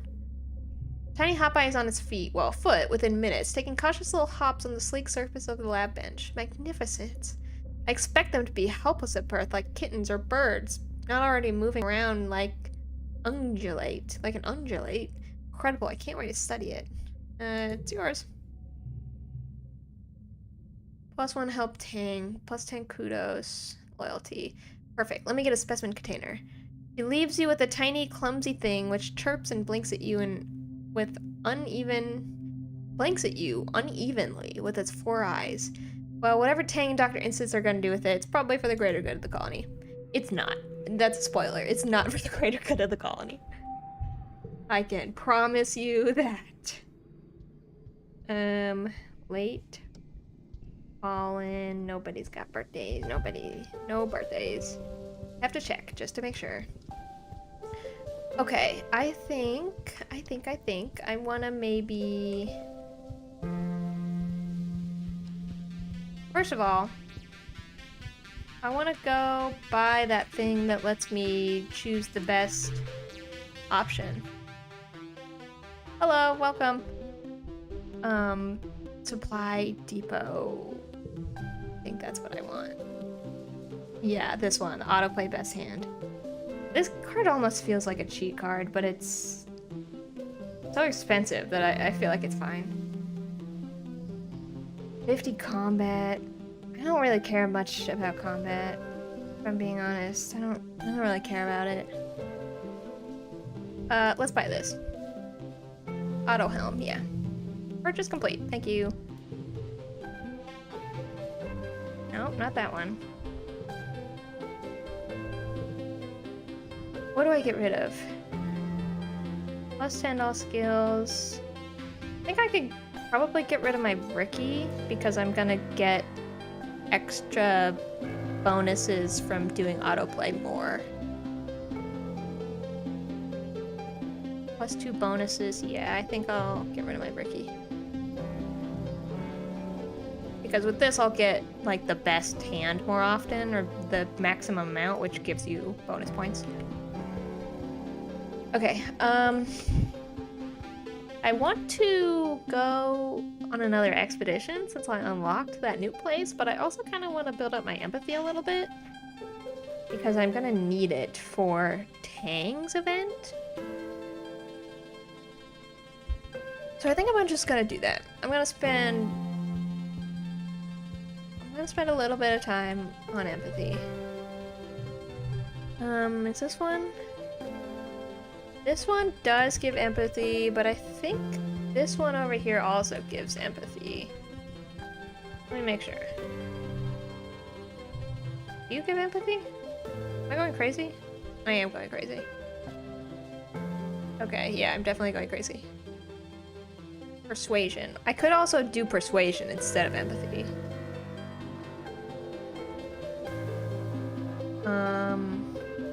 I'm pretty sure you can do either. My persuasion at 47 versus 30.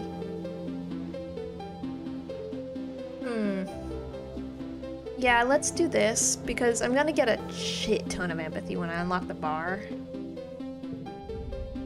So I think it's fine. And I need to do the depot anyway to unlock more secret fun time events.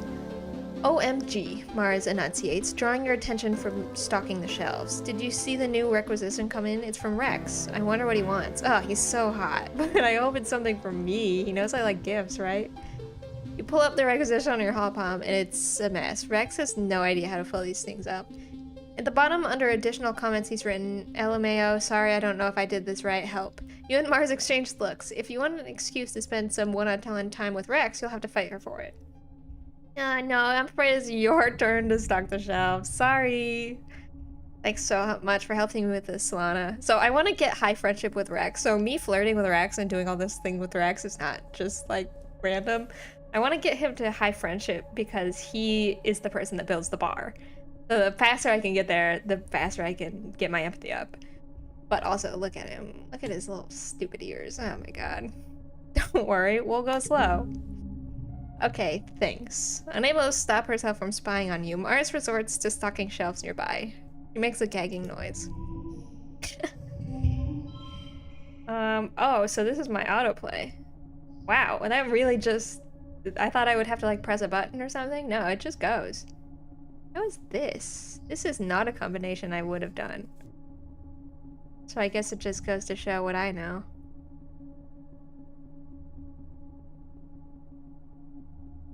Wait, this is not good enough. That can't be real. My best hand and it's not good enough? Okay, whatever. We're pushing through. Organization, persuasion, kudos. Nice. I need this stupid spa so I can start getting rid of my cards. It's the only way to get rid of cards.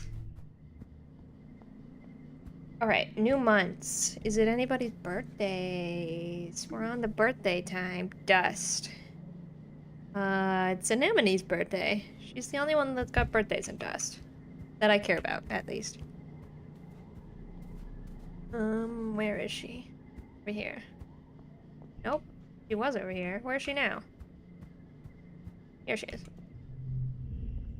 I got you a present. It's an egg. Yay. You're welcome. Who else can I give presents to? I would really like to fucking get rid of some of you. Ugh. I have cake. I have logs I could give to Rex. Flowers I could give to Mars. Hello, I'm back. I got you. Help Rex build something. Oh, I need engineering. Shoot. I'm almost there. I'm almost there. Maybe I'll do that. I'll work on engineering. I knew I needed engineering. I just didn't know when. Got you a present. Here's a log. You're a dog. Hi. Want to play a game? Is it bottoms up? I love this game. Yeah, this is a card game that he wants to play with us. I didn't know you played in the colony. We didn't, but I played it with you previously. Is 20 kudos? How about 100 kudos? This is a gamble. Hold on. Let's save. Hold on. Yeah, we're big. Yeah, of course. Whatever you're comfortable with is fine by me. Look at this scene. Ah, oh, it's so cute. Rex shuffles the cards and deals half the deck to each of you, and you begin to play the game. Best thing about this game is it's not very hard to play. It's all about how well you know the other person. Well, we don't know each other very well, so what do you want to know about me? What do you like to do for fun? I talk to people. I like to see what everyone's doing and help them with stuff if I can. I just really like being around other people. I like doing whatever they're doing. And like cuddling, of course. I love cuddling and running and chasing stuff. I love that they really lean into him being a dog. He rubs the soft inner part of his ear and smiles sheepishly. Have you made any friends? Yeah, of course. All the dogs are so nice, and the ones I grew up with. Like, they care so much about how and why they do stuff. I love being around them. The other teens like, whoa, you guys are so cool. Nemone and Tang are so passionate. Cal and Tammy are so sweet. Mars is like galactic level hottie. Wow. He trails off, lost in thought. Oh, and that disc guy seems interesting too. Yeah, this is something. Oh, wow, big question. I don't think if I stayed in the heliopause, I probably would have ended up becoming a soldier, but planet side? I could do anything. I've always liked making things with my hands, and I like to make other people happy. Maybe I can do something with that. Enough talk. You play out... Okay, so yeah, this is cheating, because I've played this game before. But I don't remember what he plays, so I'm gonna cheat and not feel bad about it. Play out the rest of the cards, staying fairly even on points until Rex is left with only one card, and you have two. You're trailing, but not by much. If you play the load card for an easy win, you'll gain enough points to make it a draw. If you gamble on the slightly higher card in your hand, you might lose entirely, but you could win. I played before. Your memory jolts through you like a past life. Rex's last card is high. You can definitely win this, even with your high card. Yeah. Are you for real? That was really risky play. You're lucky I only had a high card left. He turns over his card. It's even higher than yours. You win the game with a comfortable margin. Collect your winnings. Nice. All of that money I just spent? Easy. It's a good thing I love helping so much. You can rack up kudos pretty fast. Have I hugged you yet this season? No, I haven't. Excellent. Alright, so we need to work on engineering to do his thingy. Is there anyone else that wants to talk to us? I don't think so. Who else can I give gifts to? I can give Cal a gift. You want this fruit? Thanks, I'm starving. How'd you know? Just a guess. And then I can give you a gift. Take this flower. I hope you find it useful. What do I need to ask her about her research? Reasoning. Oh boy. My reasoning is only 50. That's not very high. You like crystals. How many crystals do I have? None. Okay, you don't get anything. Sorry. I have flowers, though. Would you like a flower? Yellow. Thank you! This is my favorite, especially the yellow ones. I know. And then I need you up here. Also take a flower. We love flowers here. Okay, I need engineering. That's what I said. Is that over here? I think so. I have to reorient myself to all the different locations. Let's make sure I didn't miss any collectibles over here. Nah, I'm good.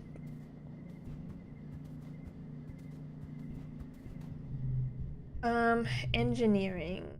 Pretty please. Time for your end of term project. Your partners with Tang and Nomi to come up with a project that uses everything you've learned about math, physics, computers, robotics, architecture, and astronomy. I know, we should go down to Helio engine room, see what makes us think of anything. Yeah, sure. That's not a terrible idea. We could do a compromise of the Helios superior engine and talk about how Earth technology improved in the years between stratospheric and heliopods leaving Earth. Nomi nods excitedly and leads the way. No offense, but we also had, like, way better funding than you guys. You know, like government funding, right? Not like dark web stuff, but actual factual space travel budget. People were so mad when you guys left. The world didn't believe the Strata would even make it off planet, but when you did, everyone left behind got super competitive, so our technology is, like, so much better. Noontang tried not to roll your eyes as Nomi chatters away. You split up to take looks at different components of the Helios engines, from the cooling systems to the nanocell reactors to the complicated banks of computers that all once housed the Helios' much less powerful onboard AI. That was a long sentence. The Helios might be newer, but nothing beats congruence. You're leaning in to take a look at some faded warning signs about pacemakers when you hear Nomi yells. Guys? I think I broke it. Help. I'm stuck. Help them. Noontang rush over to where Nomi is sprawled out in a tangle of cables, wrapped around them like a nest of snake bugs. Nomi looks terrified, and for good reason. Every time they move, more wires snap free of their connections and contribute to Nomi's growing distress. The panel behind them beeps in warning. Help me! I'm afraid to move. What if I turned off life support or something? Delicate, stressful work, but together you and Tang managed to pull Nomi from the disaster. You look down on the jumbled, hopeless tangle with growing fear. You're gonna have to rewire everything, and you hope you get it right. I will. 13 ones. Wow. I got a lot of ones. That's really great. That's impossible. Oh my god, my hand is so stupid. What can I use? +2 to a card? I'd have to use like 20 of them. Okay, well not that many, but I have to use a lot of them. I don't know if I can stack this on multiple cards at once. Can. I don't want to do that. Oh man, I need to thin down my deck so desperately. Okay, I could just keep doing this for the end of time and use 20 of them. Nope, I'd have to use more than that. No, 10 of them, I mean, sorry. I mean, I guess I have a lot of logs, but I need logs for the bar event. I was defeated. No skill changes. System failure, reboot, PC load letter. The light goes dark and you, Tang, and Nomi look at each other in horror. What does that mean? Oh, looks like someone's had a whoopsie. You turn around to find Congruence looking down on you. Her calm pink and blue glow fills the darkening engine room. Don't worry, children. I am resistant to almost all forms of tampering. You'll allow me to guide you. Thanks, Congruence. Well done, but I think you might need a little more experience before you're ready to pass the term project. Yeah. Sim asks you for data on human culture, television, music, books, things like that. You have unlimited access to Congruence media archives through your holopalm, but for Sim it'll be a little bit more complicated. You need to find a physical storage unit with enough memory to contain a chunk of the holo archives. Could I ask Hal for one? Would he give me one? Physical storage media, eh? We don't use many of those, do we? Most everything's network. He's happy to help, though, and tells you to come with him to his workshop where he repairs robots. Starts rummaging around in a desk, then another desk, then a footlocker and a cabinet. Sticks his tongue through his teeth while he wiggles his arm all the way to the back of a set of drawers. What do you need it for, anyway? Your holopalm on the frizz? I could take a look at it. I'm going to lie. I'm not going to tell him about my alien friend. You tell him you're going to back up some special photos and vids on it, just in case the HoloNet goes down. Kyle looks guiltily at Congruent's monitor, which is currently dark. Yeah, I don't like to think about it, but the old girl's going to break down eventually. Not for a long while yet, probably, but not until you've got grandbabies. But when she goes, no one's going to know how to fix her. Even I couldn't. Not really ready to say goodbye yet. Not by a long shot, which is why I keep the robots going too. Even the ones who were antiques when we left Earth. He hands you a tiny cylinder the size of your pinky finger. Well, here it is. You can plug it in and copy whatever you need from the HoloNet onto it. I'll leave you to it. You start to carefully copy your very favorite vids and games. Then realize this is a ship ton more room on this tiny device. You sweep in several thousand more vids, as well as the entire contents of the school's Learningpedia. That should be enough for, well, a lifetime. You pull out the unit and admire it. It's just a tiny holo project at one end with a gesture sensor, just like your holopalm. It didn't work very well this month. That's okay. I still got some engineering. Oh, the festival! Yay! At least, it's a time to come together and appreciate the bounty. At least that's what the adult says. As Governor Loom takes the stage to address the colony, you can't help but notice the crowd has segregated itself according to the ship of origin. Rick shoots you away from over the stratoside, and Nomi makes a silly face. Base is surrounded by other young soldiers, all looking sharp in their heliopause uniforms. With Tangent standing beside you, you wonder if the two ships will ever feel like one colony. Greetings, people of Vertumna. We may be far from our beautiful Earth, but we can still celebrate and be thankful for what we have here. We've worked hard to save this belligerent little colony from the brink of destruction, and should be proud of our work. The Helios cheer. Your side of the square is more quiet. I know some of you have been asking, Loom, what are you gonna do with yourself? How are you gonna run the colony, solve everyone's problems, turn this planet into a paradise, and look this good? Loom strikes a pose to a smatter of polite applause. Well, I have an answer for you. The old council has made a lot of bad decisions, like illegally leaving Earth, but I believe in second chances, so I've appointed the original department heads to my own council. Loom's Council 2.0. Better not disappoint me. He laughs, making finger guns of the department heads at the foot of the podium. They're on your toes, Stratos. I also wanted to promise everyone here today that we're going to make Vertumia safe for humans. Next time those bastard Xenos attacks, we're gonna blow them to so many pieces there won't be enough left to wipe off our boots. We've already got the defenses, and we're building homes for everyone. Homes where people can raise children again, knowing that our military men and women were keeping us safe. Big cheers from both sides this time. Some of the colonists around you even have tears in their eyes, especially those who lost family in the last attack. Loom goes on for a while, lionizing the Heliopause military strength and casting subtle digs at your failed colony experiment. Finally, the crowd disperses to set up the square for the afternoon festival, some traditional, some new. At the table, Aunt Anne and the kids are settling to square for dinner. There's an unimaginable amount of food thanks to Heliopause's huge ration surplus. The piles upon piles of xeno meat from the hunting parties, for those who can stomach it.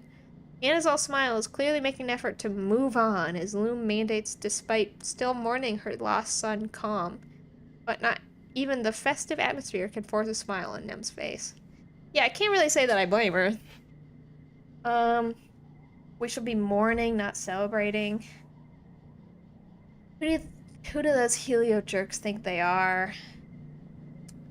I don't terribly like any of these answers. I think I like this last one the best. Who do they think that they are? Right? The Loom guy's a tool. Did you hear what he said about us? How crass. Like, have some respect. And Dis. Dis arrives carrying a big tureen of stew, and now they're just taking over and everyone's okay with this? The adult are bigger cowards than I thought. Mars looks at Dis in shock. They agree on something for once. Chime sounds to approach the square to set up the competitions. I am going to do the trivia. Reasoning. Yeah, I'm going to do the trivia. Friendship. Trivia time! Instead of science experiments, we do trivia. Trivia night, hosted by Congruence. You, Tangent, know me, I'll sign up. I miss the science fair, Tang grumbles, but I've been memorizing facts to prepare. Excellent.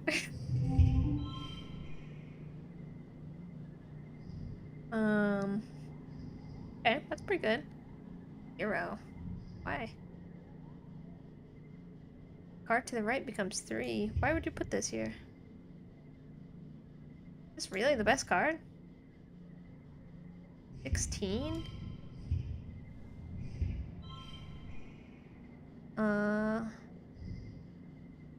Interesting. Oh. I don't understand why this gets -2. What? Oh, I see. Oh, I see, because this gives me a -2 to cards. Oh, okay, I see the downside now of this one.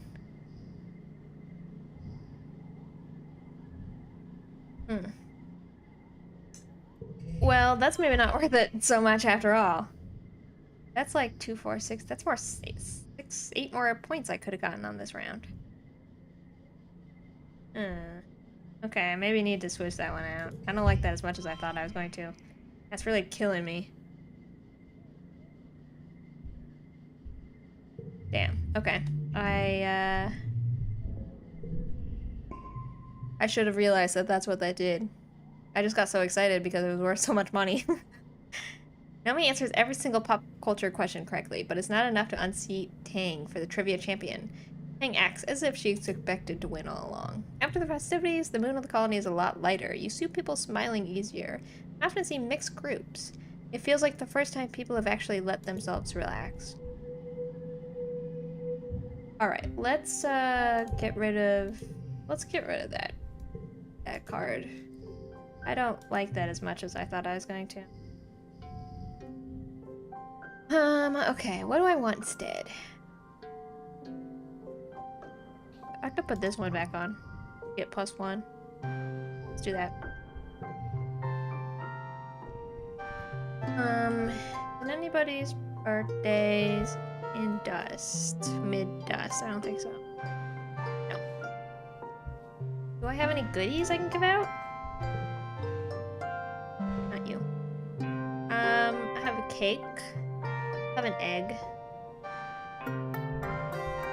Pretty sure I already gave out some stuff. Let's go on an expedition to try to get better stuff. Oh, hi. Mars is working at the depot today. You find her sitting on a pile of boxes, drumming her feet against them as she flips dismissively through the magazine on her holopalm. Every so often, she snorts at something she's read and rolls her eyes. Hey, Solana, would you rather have a really bad body odor for a whole day or have to spend the whole day naked? Probably bad body odor. Really? You do you, I suppose. At least being naked isn't gonna bother other people. I'm reading some teen magazine from Old Earth, you know, like fashion and makeup and dating and stuff? Don't be afraid to use green concealer. You may look like the Wicked Witch at first, but don't click your heels and go home. Stick with it, and you'll be on the yellow brick road to a clear, beautiful skin. Mars laughs. What does that even mean? Papa taught me how to put on makeup because I wanted to be pretty like him. But it was never like, cover up your blemishes, make your nose smaller, hide your skunky pores. That's all they ever talk about in these things. And it's like, was Earth fashion really about making everyone look as small as possible? What's wrong with them? I was the biggest kid the whole time we were growing up, and I've always been gorgeous. It's not just my genetic enhancement. Sometimes I feel like they should have made everyone unable to feel shame, Mars says. Like, all these magazines talk about is how to fix your flaws or act different so people will like you. It's such a waste of time. If people don't like me, they can flick off. I literally don't care what they think. I love Mars. Mars pats the puck next to her, and you climb up and sit by her side. The dating advice in these things is pretty good, though, she says, flipping through a few pages. Like, my dad taught me about reproduction and stuff, but they get so squicked out when I ask them about how to actually get someone to have sex with you. She rolls her eyes. Teenagers on Earth were apparently very worried about getting boys to like them. Like, look at this quiz. 10 ways to tell if he's super into you. She smirks and angles her holoscreen away from you. Oh, let's see how into me you are. First question, do you have a cute nickname for me? No, I'm afraid I don't. Your name is already so short. That's fair. I don't have anything for you. You get nervous. No, I don't think I get nervous. Not even a little bit? Acting like she's affronted. Last question, do you go out of your way to see me? Sometimes. Yeah. Oh, Solana, I'm happy whenever you come to talk to me. Us sophisticated folk gotta stick together. Ugh, this is so wimpy, she groans. What was wrong with Earth teens? If you want to know if someone likes you, just ask them. It's easy if you're not a coward. 7. That's not bad. She pouts and looks at you through her lashes. What about it, Solana? Do you like me? I like Tang more. Yeah. She tilts her head. Oh, is that right? Well, I'm not a jealous person. I don't mind sharing.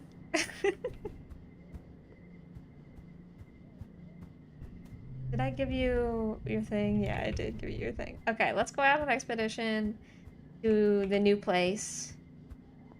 I know I said I was going to do engineering, and I will. I haven't forgotten about that. But I need more gifts. I'm almost out of gifts. Gotta prioritize my gifts. A flower. Hi. Spot Dis about to head out on an expedition. He's carrying a full backpack, with a second one at his feet full of surveying equipment. As you approach, you realize he's writing in his notebook, an actual notebook with paper and everything. Right on his knee with one foot on his equipment. He looks up as you approach and closes his notebook. Oh, hey, Slana. You coming too? That's cool. Maybe we can we'll be posted near each other. No, I just came to say hi. Oh, I'll be gone in a few days. It's no big deal. What were you writing? Just stuff. I like writing on paper. It feels more real, you know? It's more private than having everything on your holopalm where people could find it. You beg him for more details. Dis huffs through his nose, but he looks amused. Just stuff. How I'm feeling, what the weather is like, what people are doing around the colony. I like observing people.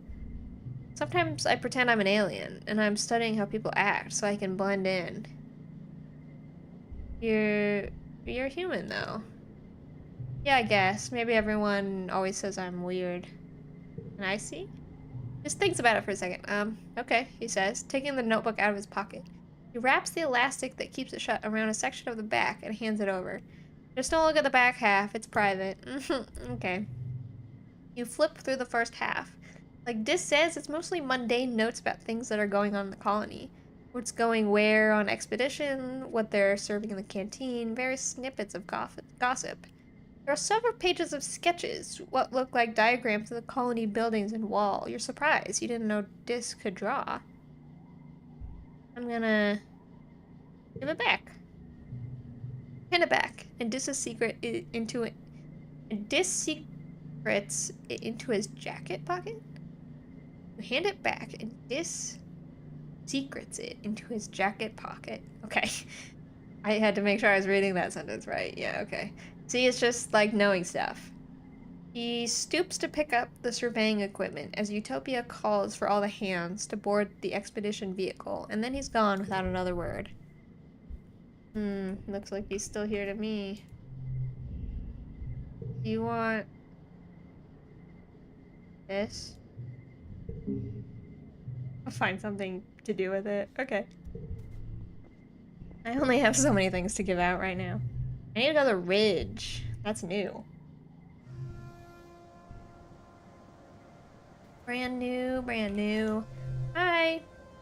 The only way to Wrestling Ridge is by glider. Part vehicle, part kite, all adrenaline. Land on a rocky, broken up spine of the nearest ridge and nearly fall over when you look down at the plummeting slope of the basin below. You're a long way up. Whew, you handled that glider like a champ, Dis. You too, Solana. A lot more exciting than the swamps, right? I want you two to stick together out there. It's dangerous in these ancient converging domain ruins. Convergent domain ruins? You look around. The landscape is like nothing you've ever seen before. Dry, cracked soil gives away to steep cliffs, and with little vegetation here is brittle and sharp. You can feel the dry air wick away the moisture of your lips. Wait, what the heck is that? Glowing thing on the ground? Oh, it's a strange device! You point at it. Utopia gives it a nudge with her foot. Beats me, she says. It's mine now. Hold up. Just don't go picking things up, Solana. It could be radioactive. Utopia waves her holopalm crystal over it to check the interface. Only a little. Whatever it is, it looks old, like 1,000 years old. We've been digging up glowing gadgets all over this region, but got no clue what they're for. You hang on to that one. Maybe you'll figure it out. Okay.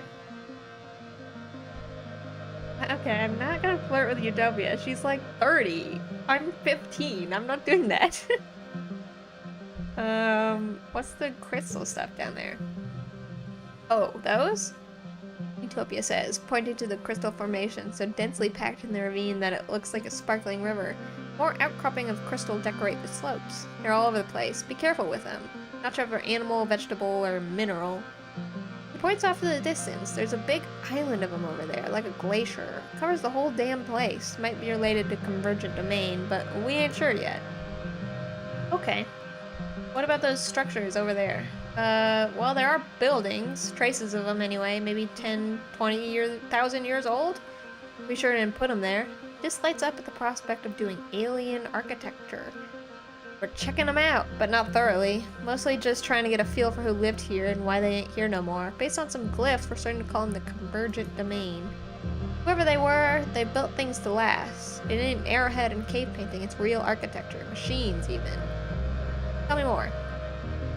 I wish I had more to tell you. Most everything we found just poses new questions. The structures read more organic than anything, so does that mean their gene tech was super advanced? As for this place, I think it was some kind of solar network for them. Looking at it from above, you can see the big vines traveling up and down the ridges like power lines. And there's hardly any plant life elsewhere. Like they soaked up all the energy and made it a desert. But what did they use the energy for? And if there was a civilization so big and so advanced on Vertumna, why can't we find traces of it? Where are the cities? Where are the thumpers for? What happened to them all? He's right, it's a lot of questions. Anyway, those ruins are the main thing we need surveying while you're out here. But keep an eye out for anything weird. Well, my job here is done. You're all set. Try not to fall down a cliff. Bye-bye. I will try not to fall down a cliff. Alright, let's go do all of my things.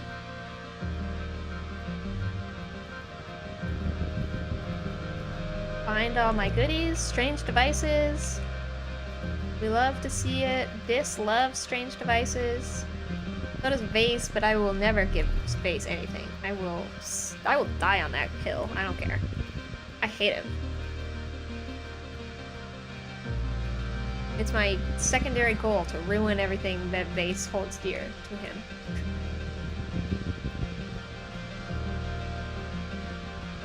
Alright, anything going on? Some flowers. Horn of nothing. Strange device. Thank you for that. Ooh, crystal. I'll be right back with you, Sim. Just hold on. Hello. You see Sim before he sees you. He's crouched just off the path, staring at a flower, his face blank. He doesn't react as you approach, so you watch him for a while. He's so perfectly motionless. You think he was a plant too. His eyes are unfocused. Is he accessing some kind of mental interface? Eventually, you clear your throat. Sim carefully stands up and turns to face you. For a moment, you're not sure if he recognizes you. Then he tosses his head and a grin leaps to his face. Solana, you caught me checking in with the boss. The Overseer? Yes, the Overseer is still considering the human problem. In the meantime, I've been ordered to avoid engaging with you directly. Ah, yes, as you are doing right now. Because you're the girl of my dreams, literally. I can't seem to stay away from you. And because you humans are so different, he continues. So bored of everything else on the planet. The other gardeners, my boss, they have everything on Vertumna just the way they like it, and they don't want the teeniest thing to change. He sighs. It's boring. Yeah, that sounds pretty boring, I'm gonna be honest. See that tree? Sam points to a large tree with many long limbs dripping from it and embedding to the ground. The tree was a small creature for part of its life cycle. They called it a Vricky. A Once it plants its roots, that's where it stays for the rest of its life. The gardeners spent time with the trees too, sometimes hundreds of years. If you do that enough, you start to think like a tree, set in your ways. He spreads his hands, an earnest expression on his face. What I mean is, when I talk to you and learn about your species, I feel inspired. I feel young again. Sometimes I feel hundreds of years old. Yeah, I mean, I have lived many lives. Can shapeshift? Yeah, I feel so old. Talking about your time sense, right? Forgive me if I repeat myself, as it were.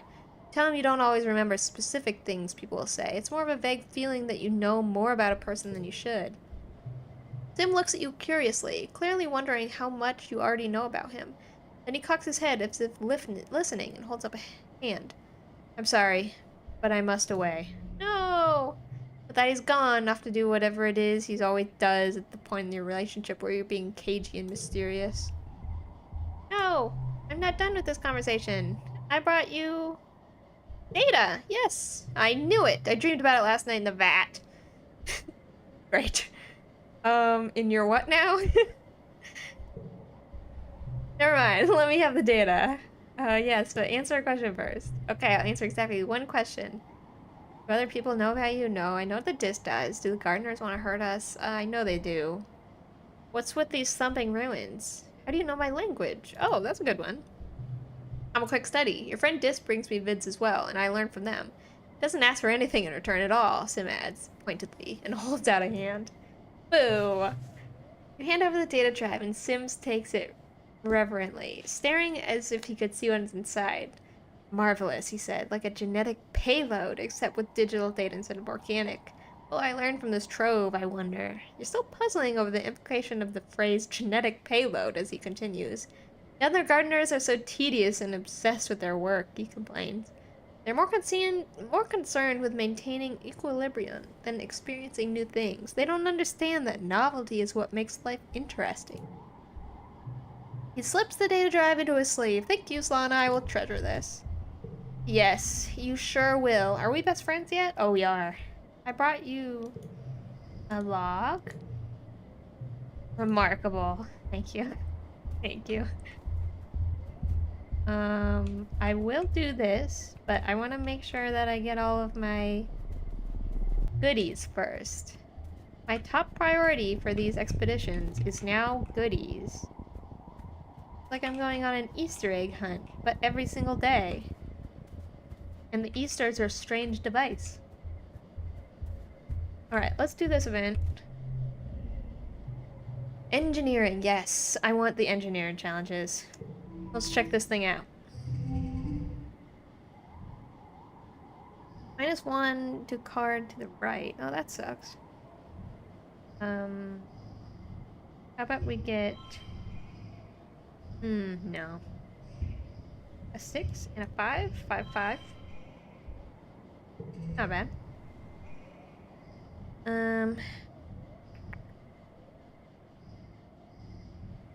4. Card to the right becomes a 5. Oh. 5. 2, 3. I want to save this 3 for the next one. I can do like a 1, 2, 3, 4, 5 sort of situation. No, that's not good. No, that's not good. Yeah, that's actually the best. Kind of surprising. Oh, I can't do a 1, 2, 3, 4, 5 because this card is locked. I forgot about that. God. 7, 10. 5s. +2 for each gem. Could do a 4 and a 3.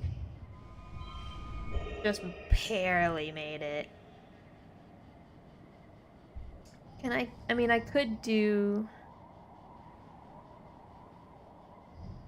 That better? No, that's way worse. Okay. Got a 38. Okay. +1 engineering. Yay! This looks giddy as you follow the pillar to the base. A large pyramid almost entirely lost under the sand. Brush away some of the sand and find the pyramid is inscribed on all sides with pictures of, well, wormholes, you think. Pillars must have once been sketched up in the sky. Maybe it was some kind of observatory or a sacred building, or just a monument to the wormhole. Mysterious.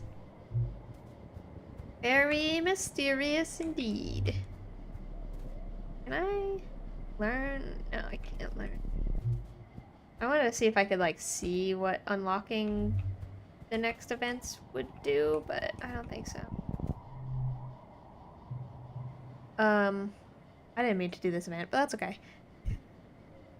You haven't been down in the deepest crevices of the ridges, where the crystals grow thick and the air is stagnant and dead. It's already sweltering in the ridges, but the chasm, you can see the heat warping the air, almost like it's a permanent fog. Utopia says the air is so thick and still, you can't even use a glider down there. At least one thing survives the haze, though. While you take a break for lunch, you see flickers of silver dart in and out of the fog, like ripples of light on the lake. Air squid babies. Perception challenge. Oh, okay. 13. Love to see it. Card to the right becomes a 5. Card gets +2. 6. 5. Sure. What if I... No. That doesn't matter. Okay. Card to the right becomes a 5. +6 if this is the highest value. It will never. Oh, unless I...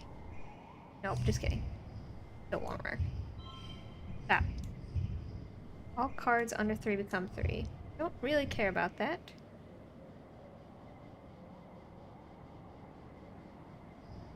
If I go here... Still not gonna work.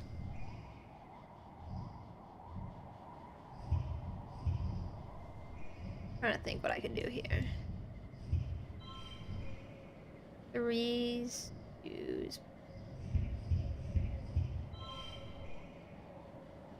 That's not terrible.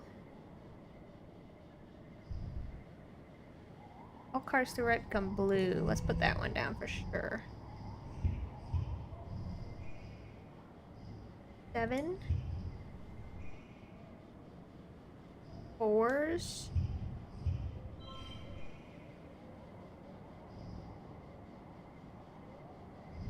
2. 28. 29.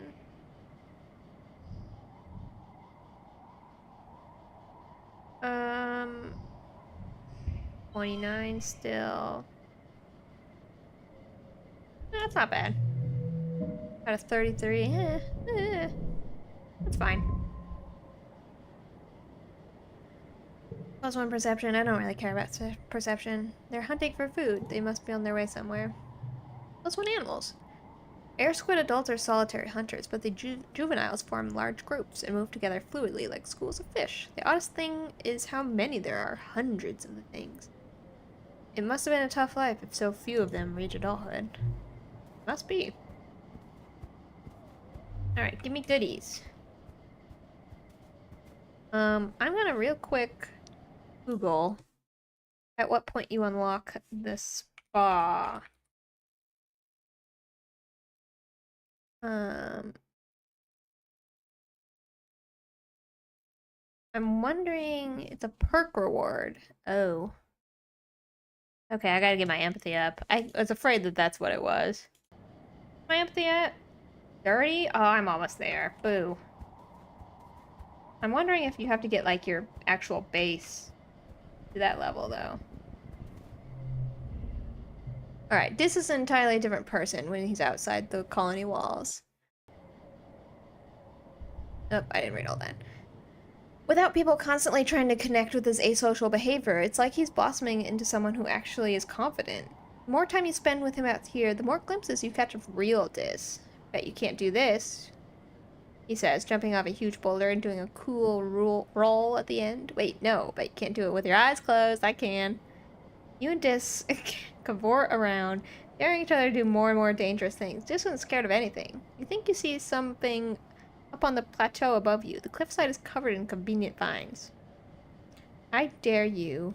I don't want to flirt with this, because if I get together with this, I can't get together with Sim, and that's my priority. Climb up there. He scrambles up the cliff, no problem. Now your turn. Well, you dared him, so you gotta follow through. The vines are slippery and dangerous, and some of them are even alive. And wriggle when you grab them. You lose your grip right at the top, and you slip and start to fall. But this grabs you. Got you. Your heart is thumping and you're sweating from fear, but you did it. This looks so calm and collected, even though he just climbed some treacherous wall and had to save you from a long fall. Why doesn't he ever seem scared? Plateau is empty, but it provides a great view to look over the wrestling ridges. You and Dis take a break and watch the shadows creep up along the dusty, craggy landscape. This is the life. No schools, no gossip, no bullies, no one telling us what to do or think. I learned this is augment. Huh. Even with my augmentation, the colony, I always feel like such a coward, but maybe the problem isn't me. Everyone else, you know? I'm not scared of any of the usual stuff. Monsters, getting hurt, even dying. Like, who cares? He continues. But humans can find a way to control people with fear. Well, they can't control me. I'll never call you a coward again. I never called him a coward to start with.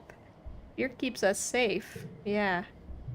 Fear keeps you safe, Dis points out. I have to actually use my brain to decide for myself and what risks are worth taking.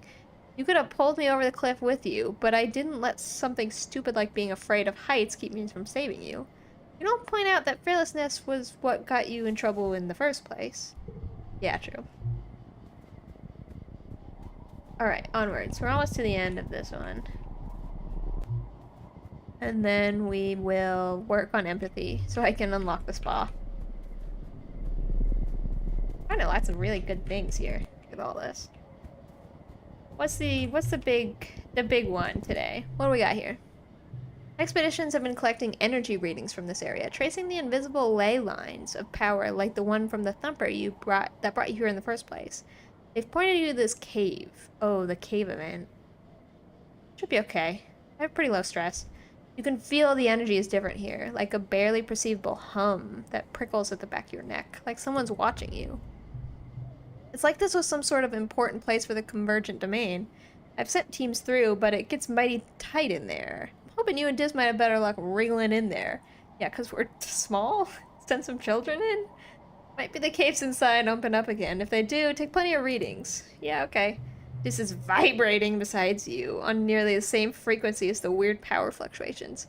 This is the real deal, he whispers, mostly to himself. It's hard to shake the feeling of being watched. In fact, you're sure. Oh, yes, of course. There he is. You can see Sim's mysterious form up there, watching you from the nearby ridge. He holds up his hands in greeting when he sees you looking. Utopia nods and leaves you to it. Let's talk to Sim first. Just see what he has to say. Ensure that Utopia's good and gone before you and Dis. Kick up your gliders and go talk to Sim. He looks delighted when you land beside him. You're getting warmer. Hot, very hot.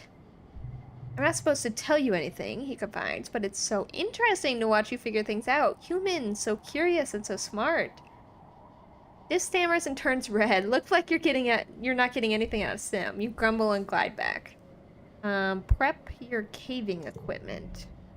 You got headlamps, you got a recording drone, you got something that illuminates. It's intelligent, which it just means it won't do what you want. Just bats at it with annoyance. Also on perception, not that I need it. Alright, let's enter the cave. Now that we're ready. Perception challenge with my billion perception. Hard. Ooh, 93. Oh, there's no way. We do not have the right deck for this. I gotta slim down my deck like a lot before I can... there's no chance. Hard to the right becomes a 3. Like, how am I supposed to do this with 3s? Becomes a +3. It is... Oh, wait. What? Oh, it becomes... Okay, I see. Yeah, that's probably as good as we're gonna get for that one. +10 stress? Yeah, why not? What do we got to lose at this point? 4... Card gets +3. I could do... I had a 6, I could stack a 6 there, but I don't, so it's not gonna make a difference. +1 for each gem. Oh, I could stack gems on this one. Let's do that, actually. Stack up some gems. +1 for each gem. Gem. Gem. Gem. 6. 4, 3. 24. That's not terrible.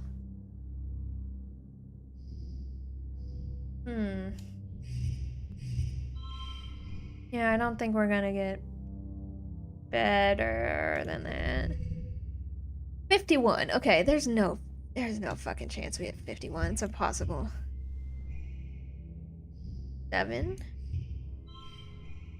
And I got some 4s. Would this get me a 4? I'd do 2 7s. +1 to the card to the right. Oh, if I do this, I could do 8s. And 40. What's my stress at? 30.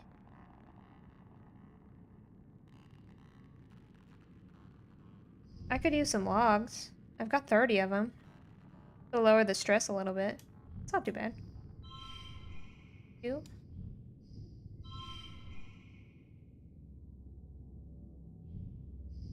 44. What if I switch you? Like 15 stress there? That's not bad. Alright, that that didn't seem fair, but okay. +1 bravery.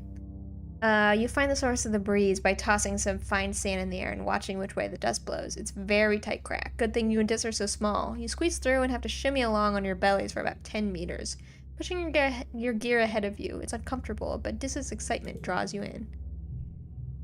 1 perception. Past the crack, there are fewer signs of animals. The walls are smooth, grown obsidian, which is kind of melted rainbow oil slick look. There are deeply carved glyphs on the wall at various intersections, like room designs or street names, you wonder. It's full of odd protrusions, all ancient and warm. Feels homey. You've come to really realize the Convergent Domain must have lived underground. That's why there's so few ruins on the surface. You follow the cave complex down. It's clear this used to be a well-traveled path. The corridor branches off to other places are now blacked off, as if a big earthquake has rattled the whole area. Only the main path is still clear. It's too convenient to be a coincidence.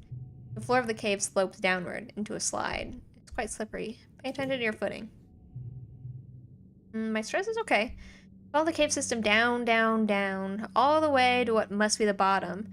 You have to climb down a 3-story wall in the last section, or you're grateful for your anti-grav belt for making it easier. You're still tired, though. You can see dim lights below.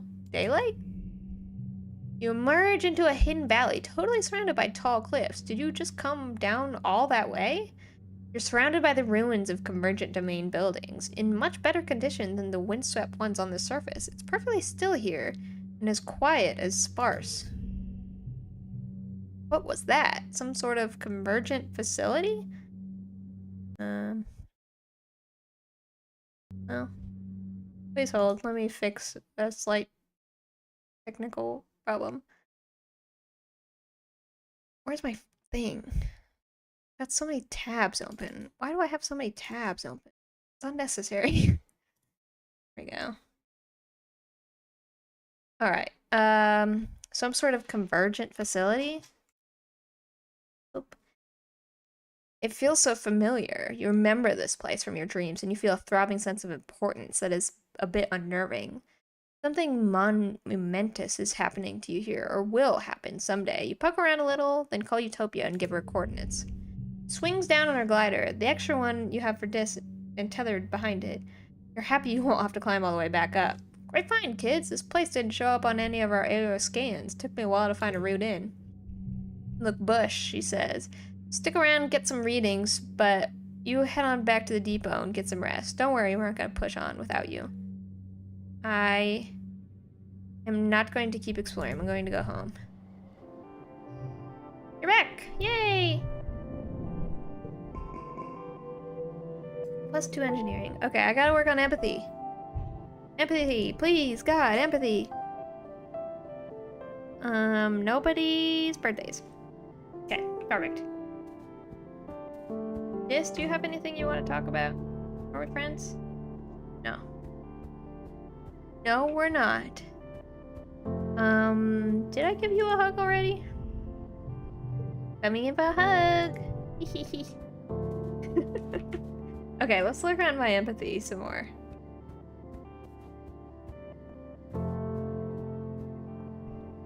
Yeah, nobody got anything that they want to say. I need to go babysitting. Or something. I need to help in the kitchen. +2 empathy. Yay!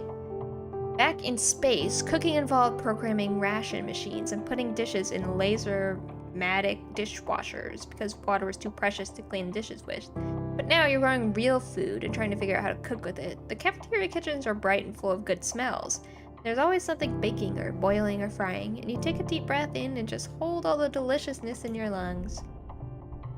Chief Steward Anne, known to the kids as Auntie Seaton, is in charge of everything. Running the creche, coordinating the cleaning bots, and of course cooking. A lot of work, but she's good at delegating to all the kids that she's raising, including you. She's a big believer in learning by trying, and doesn't mind a few dinners that are ruined in the process. Tammy waves cheerfully to you, and Auntie Anne welcomes you in with a big smile. Oh, look at you two. I just know you'll be a huge help around here. Yeah, that's true. We will. She shows you the kitchen nanoprinter. Just press this button and the ration machine will spit out a freshly paced cake of soy rations. It's not tasty, but it's nutritious. Here's where the real magic happens, she says proudly. Tammy claps her hands excitedly. Auntie, will we be getting the decorate cookies? Something me and my dad used to decorate cookies together, and it really fun. I think everyone would really like it. We could stain glass cookies with bobberfish jelly. Yeah, sure, why not? +1 Tammy confidence. Yay, Tammy! Auntie Anne chuckles. Cakes and cookies with fruit and frosting for 100 people? Why, you have quite an imagination, Tammy. We need to focus on large, hearty dishes that can easily feed many people, like this stew. If things get busy, we can serve the soy rations as is, but it's much nicer to actually cook them with something. Full tummies make for happy workers. Aunt Anne sets you and Tammy up with a few basic kitchen tasks and leave you to it. If you need help, I'll be just around the corner, or you can ask Congruence for advice. She has every recipe and method you could ever need, and she's an excellent teacher. +1 organization. You quickly have your hands full with the sheer volume of food it takes to feed 100 people. Workers from the canteen shuttle back to pick up trays and soy rations. You poke your head into the canteen at lunchtime to see what people think about the food. Seems like they like it. Maybe you're cut out to be a chef. Maybe. 4. Okay, that's not a terrible card to have there. Let's put a 5. Let's put a... I could do a 3, 4, 5. And then switch that around. No. 33? Nice. +5 creativity, +2 empathy. I need more empathy. I think I need to get my base empathy to 33, which means I need like 10 more points of empathy, which is a little bit unfortunate. I should have worked on empathy sooner. I kept saying I was going to work on empathy, and then I just didn't. I'm an idiot. Okay. Whose birthdays? Early. Early Wet would be Mars's. Okay. I know you love flowers. I know you do. Girl, I know. I know everything about you. Hello, Ting. How's our friendship doing? Are we best friends yet? We are. Okay, well, I don't think I need to give you any more gifts since we're best friends. Who else am I best friends with? Almost with this. Okay, my friendships are coming along really well, actually. Except for Vase, fuck him. I hate that man.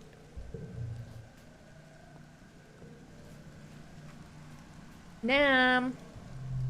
Knock knock, I have an egg for you. Thanks, this is Com's favorite food too. Yeah, I know. Sorry about that, man. Oh, Nomi. You want a crystal? Whoa, it makes rainbows! Yes. Oh, I'm not giving you one because I'm gonna give you one on your birthday. which is coming up soon. Mars, take this crystal. Where is it? Yay! It is the best birthday gift. And then you get a log. Take this log. And give me a hug. Yay! Alright, I'm steamrolling friendships. I mean, I've been living with these people for like 5 years. You'd think I would be like best friends with them by this point. You'd think I would know everything about them. But maybe not. Hello, mother. What's up with you? Organization 80? That's not gonna happen. Okay. First thing first, we go build up empathy. Please, God, give me more empathy. I'm going to help in the kitchens. I just need to get my empathy to 33, and then I can stop. Kitchens are bustling. Because obviously you and Tammy can't feed the entire colony. They're mostly adults and let you do your own thing. If they're there if you need them, but most of the time you can figure it out on your own.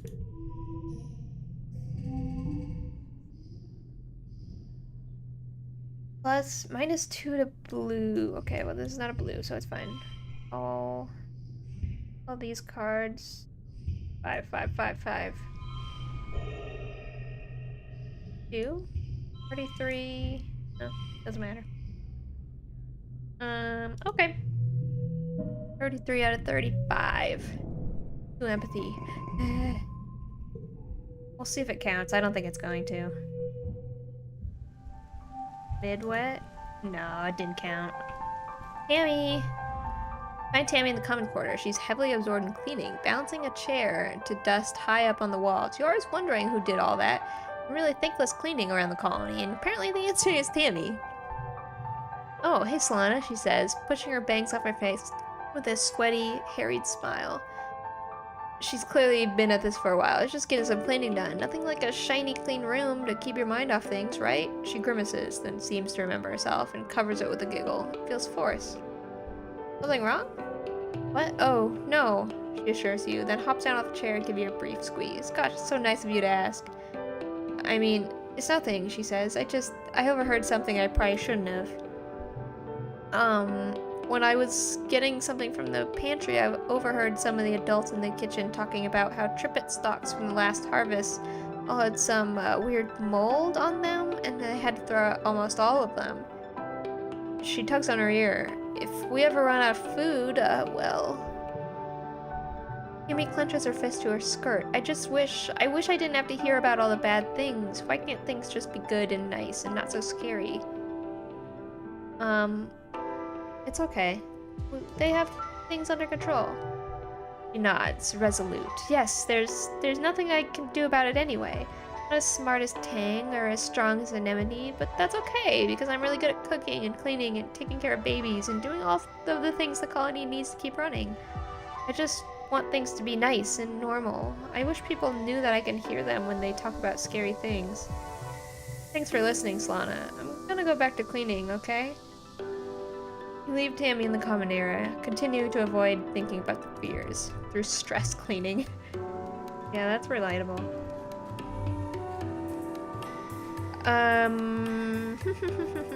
Nobody's birthday is in mid, so I'm not worried about that.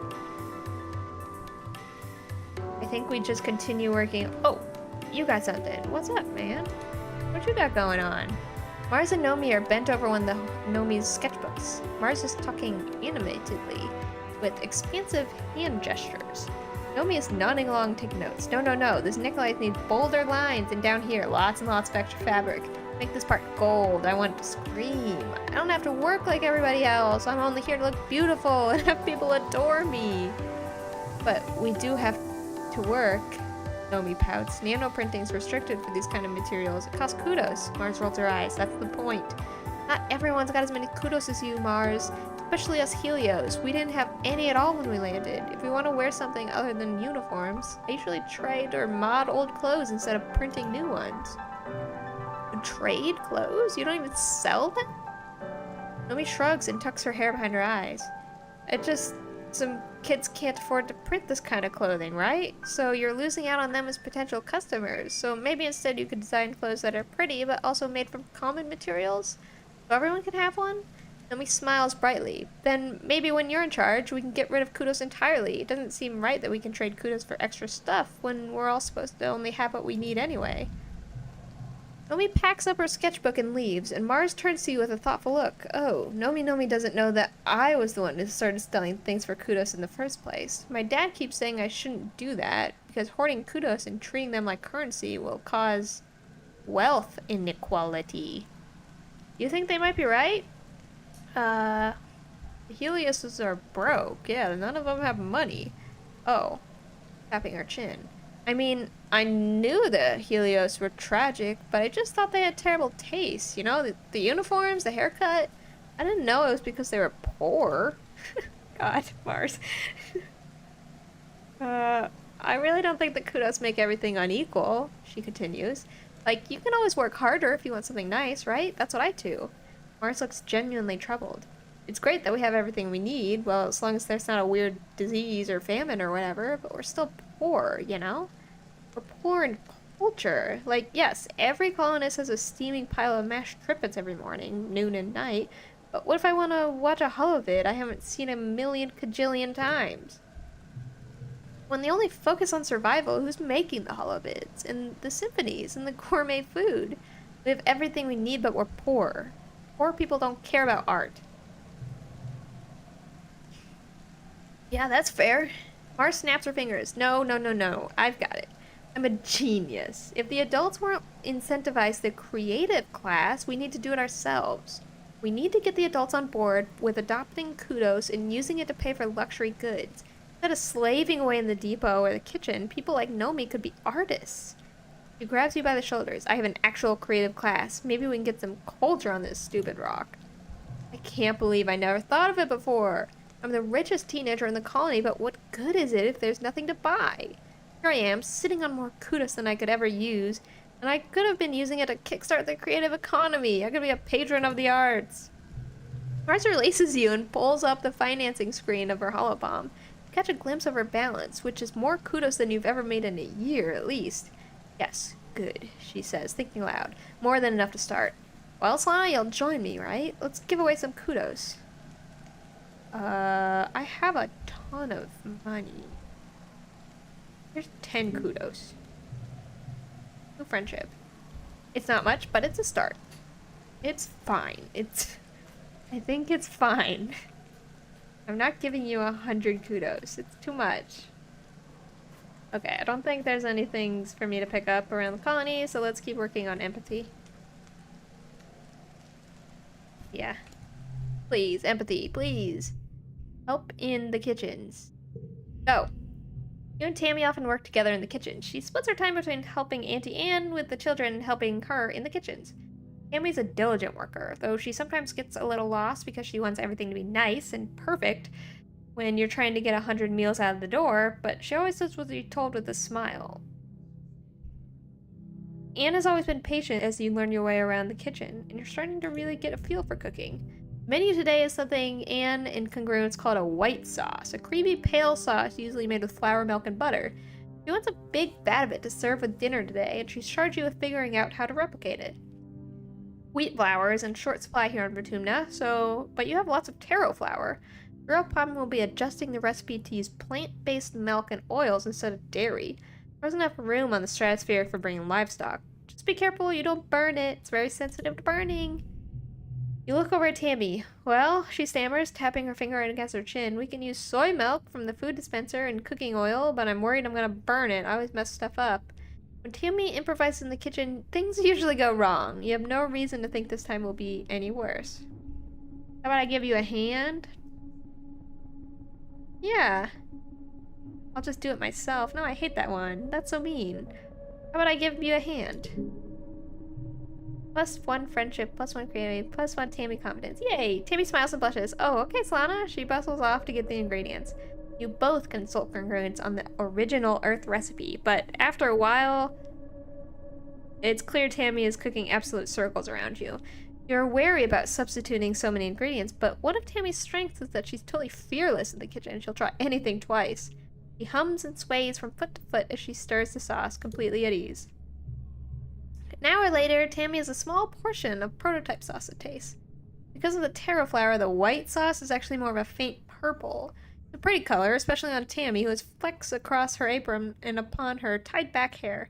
She looks proud and a little worried. What do you think? You dip the back of the spoon into the sauce and give it a try.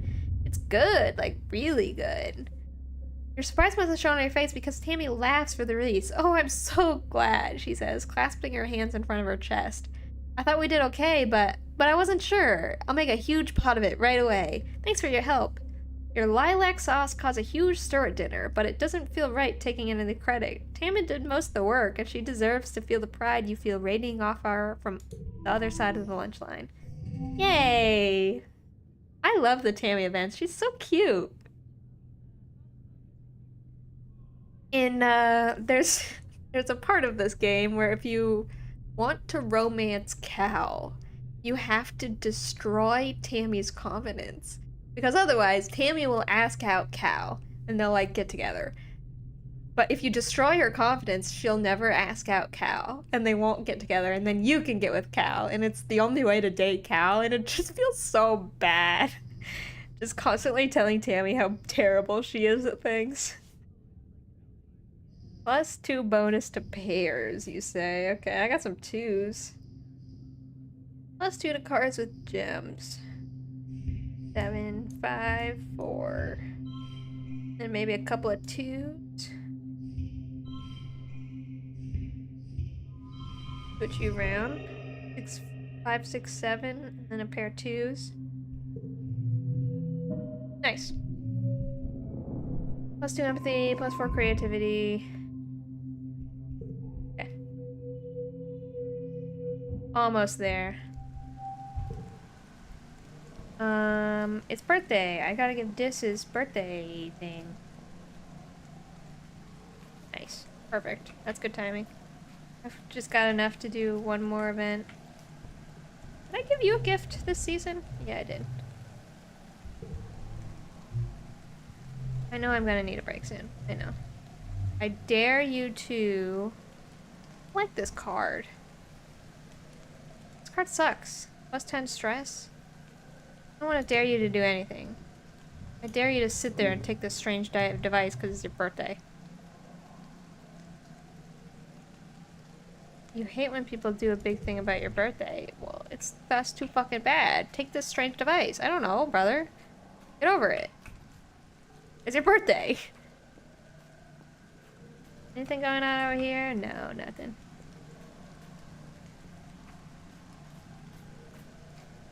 Alright, empathy. Empathy time. Kitchens, please.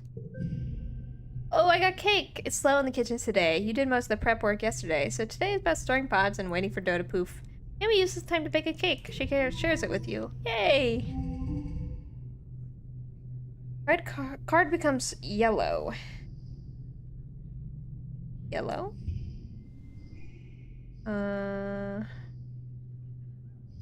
Yellow? +1 for each gem. Yellow? Oh, wait. 9? That's the same. If I replace you with a 31. That's pretty good. Yeah, that's pretty good. 31 out of 34. Buh. +2 empathy, +4 creativity. Perfect, perfect. Glow. Glow, glow, glow, glow. Can I still do an empathy event? I can. Okay. A little tip of the trade. There is a very special way to get some stress relief that I'm going to do right now so that I can try to just brute force my way through empathy. Did I give you a gift this season? I didn't. Eat this egg. Oh, it's because it's glow. It's considered a new season. Yeah. Who else is out? Anybody? I don't remember what happens this year in Glow. I don't think that anything like absolutely terrible awful happens, but I could be wrong. My parents have anything to say? No. Hal, convenient that you're out here. Take this piece of cake. Yes. And I get 5 stress back for giving him cake. Because he shares it with me. And now, since I only have 95 stress, I can do another event without having to rest. Empathy. Yay. Special delivery, children. She sits on a crate by the prep table and sticks her hand inside. It's time to do my favorite thing in the kitchen. Figure out new ways to cook fresh food. You grew up eating soy rations, tasteless but nutritious. The hydroponics aboard the ship never made enough to feed everyone, so fresh food was a luxury. Aunt's always excited to try her hand at real cooking. With a flourish, she pulled out a box of alien plants you'll never seen before. Pale blue-green, oblong, and about the size of her forearm. It hits the cutting board with a disturbing meat-like slap and immediately starts oozing slime onto the surface. Your father finally cleared his friendly little fruit for human consumption. Doesn't even have a name yet. You could come up with something fitting while you're figuring out how to use it. You look dubiously at the weird fruit. As you watch, it glorps out a fresh wave of slime. Yuck. He catches you looking disgusting. I'm sure we can think of something to do with it. Timmy clasps her hands nervously in front of her chest. She doesn't look enthusiastic, but she managed to chirp, "It looks really fresh." Yes. I'll try. Iron stomach, a 4. Or a 3 that's random. I'll try it. Why not? You bisect the weird fruit. The goop seems to come from ducks under its thick skin, not a creamy yellow flesh inside. Pop a piece in your mouth. It's kind of sweet, like aloe, crunchy and gooey at the same time. Give Tammy a thumbs up, but she's still too scared to touch it. Actually, new things are pretty scary, she says, without a trace of embarrassment. Can we just use it for compost? Tammy, no! You have to be brave! Let's put a 7 out. Ooh, this one for sure.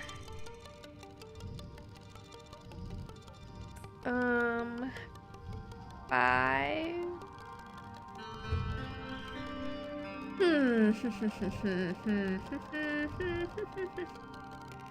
Fours. Flip these around. And give you a... Oh, because you count as a yellow. Oh. Let's flip you around again. 36. 3, 4, 5. Nice. That's pretty good. 36 out of 37. Well, please, empathy. I think we're almost there. I think we got a plus 10 for this little bit. So we just need like 3 more points of empathy. Alright, you're relaxing in the quarters with your dad when you hear the colony sirens. The enemy is here. The dad looks to his novel. Seems early this year. We should head to the shelter. You've been drilling for the new excavation producer for the past month. There's no need to be here now that there are so many soldiers from the Helios. Probably best if you just follow instructions. I could get bravery, but I think if you go out, starting from now, if you go out in these events, it causes you to, like, you have to actually attack the things coming up to the lines. Like, before it was just you, like, saving people and trying to, like, you know, not have the colony destroyed. And now it's just you killing everything that you can see, basically. Which a lot of people don't like. Like, within game, people will have responses to you if you do these things. So I think I'm gonna just go to the lounge. The mood in the lounge is anxious, even though the colony's defenses are much better this year. Over hushed conversations, you can hear younger children crying. Mars and Tang are here, quietly reading something on the hollow palm. Some of the civilians kids from the heliopods are here too, like Rex and Nomi. Vase and Nem are absent, probably serving guard duty. The only two missing are Cal and Tammy. Your dad runs a query through congruence to find them. After a few seconds, he smiles and quickly closes the window. Don't worry, kiddos. They're okay. You settle in to pass the time. Someone brings word that it's not the faceless out there, at least. You hear a few loud boons from outside, so strong you could feel their shockwaves on the floor. People gasp and cover their heads, but nothing else happens. After the attack, Loom gathers everyone in the lounge and holds a big celebration for the soldiers. They're feasting and drinking and songs of valor. The party goes on long into the night. Some drift away in pairs or more. Mars and Rex keep the dance going. Even Nem seems to relax, especially when the other cadets invite her to drink with them. Cal and Tammy sit together and talk all night, giggling about something and going quiet when anyone comes near. Oh, that's cute. +1 colony defense. Everyone seemed convinced that this victory means the colony will be safer. Maybe it will be. You want to believe it too. Yeah, I do want to believe it. Early glow. It's my birthday. Knock knock, it's my birthday now. Tammy, you have cake for me? Perform a random act of kindness. Empathy of 40. Wow. +1 empathy. Huh. I want to do something nice for Mars, but I don't know what she wants. She just nanoprints everything she needs. I know, why don't we ask Aunt Seton to help us put a spa day for her? Aunt Anne has a whole cabinet of nice-smelling lotions, soaps, and scented candles. She lets you choose a few for each, and reserves one of the private lounge ante-rooms for you. Oh, that's cute. Sure, Mars can buy her own lotions, but what she can't buy is the loving certitude of her friends. You help Tammy primp and pamper Mars. She's surprised and a little humbled by the attention, and gives you both genuine hugs and thanks. Tammy has good instincts. She's always known what people secretly need, and Mars needed to have something nice given to her instead of having to demand it. Oh, that's cute. Alright, let's give all of our gifts. You find Mars frowning over a textbook on her holo. She flips through the pages with growing disgust, and finally she gestures angrily to dismiss the screen and then drags her hand down her face. Ugh, people suck. Slide into the seat next to Mars and she sighs. I told my dads about my plan to get the adults to adopt Kudos as a way to encourage the art. They got really weird about it. Like, they think it's a good idea, but then they told me I should read about Earth's history. So I did. You know what I found? People suck. The whole reason we left Earth was because trading money for stuff was a bad idea. It made a few people rich and everyone else poor, and it destroyed all the culture, and people fought and killed each other over it. Yeah, true. By the time our parents left Earth, almost everyone worked super hard and was super poor. While like 100 people barely worked at all and owned private spacecraft. It's so dumb. Yeah, true about that. This colony is the closest humans have come to income equality in thousands of years, and we don't have any passions. There's history that's full of people with passions who ended up turning into supervillains while everyone else starves. Is that all we're capable of? Really? I'm a passionate person, Solana. Is being a despot all I'm capable of? You're gonna have to work at it. You're right, Solana. I'm glad I can always count on you to remind me to be better. Yeah, that's what I'm here for. There has to be a middle ground between austerity and inequality. I don't want to have everything while everyone else has nothing. Like, yes, obviously I want to colonize this stupid rock. I want massive cities and glass skyscrapers and flying cars. I want to not have to fight off aliens every year. I want to pave all of the skunky pollen trees and kill the stupid bugs. I want air conditioning. I just want everyone to have everything, even the stuff the adults think don't matter. We can't live like animals just because the boogeyman of our past. One day I'm gonna be running this place. Just you wait, Solana. I'm not gonna let us fall into the same patterns we did on Earth. We have to take care of each other and master this planet. But we can't forget what makes life worth living. Luxury. Okay, how do we do that? I mean, I guess I thought because we're already starting at equals, people would just be better? Frowns. You're right. It seems like wishful thinking, doesn't it? Well, at least I have you to bring me back to Earth. I mean, Fortuna. Thank you, Solana. I always think of the things I don't. I appreciate that about you. You're welcome. No problem. Hi, Cal. What do you have to say? Hi, Solana. What's going on? Oh, nothing. Just thinking about, well... I guess it's not like you can get me in trouble now, so yeah, I used to have a pet. He was like a little pink caterpillar. I called her Sock. She lived in a trunk in the storage barn. Nobody knew. But she didn't stay little forever. Eventually she got big, like real big, and I couldn't figure out what to feed her, so she ran away. I just hope she's doing okay, wherever she is. So if you get Cal's friendship high enough, and you do events in geoponics, you can help him raise his little caterpillar thing, and it like grows up and it's really big and cute. I'm gonna give you another cake because I want to do more empathy. I want to get that up today. I want to get it over with. I want to do it right now. Please. Let's see. Where is Rex? I need a hug. You want a present? Here is a flower. You're welcome. No problem. Nomi, Rex? I got you a present. It is a log. You are welcome. I would like to hug, please. Yay! Oh, why do that? Oh. Yes, construction! Yes! You find Rex in an empty space outside the lounge, setting up a construction hologram, and running through different projects for future buildings, taking notes in each. You look up from the hologram as you approach and burst into a huge smile. Wow, hey, Solana! What's going on? He jerks a thumb at his chest.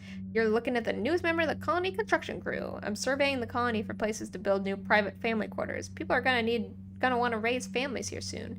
Isn't that real? Why the construction crew? What's not to like? I get to be outside almost all day. I get to make something great. And hey, have you seen the bods on the rest of the construction crew? Besides, I think I got the idea that I want to contribute to the colony. I want to build a bar. A real one, not just a canteen. Nice decor, a space for live music, cushions everywhere, fun drinks.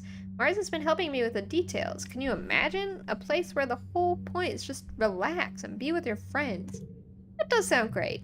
I think so too. People need leisure time. We need to connect with other humans. We're social creatures. We need packs.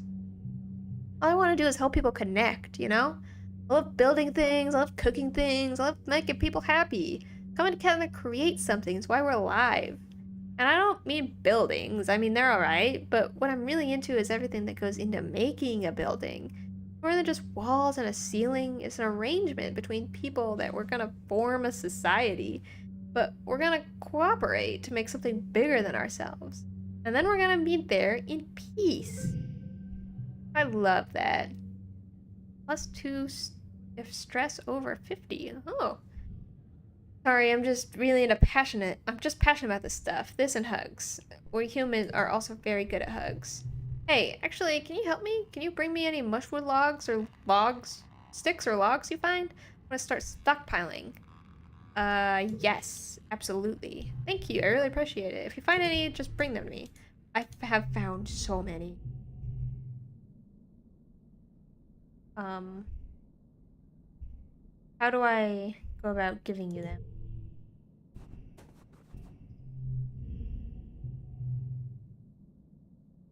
Do I give them as gifts? Maybe.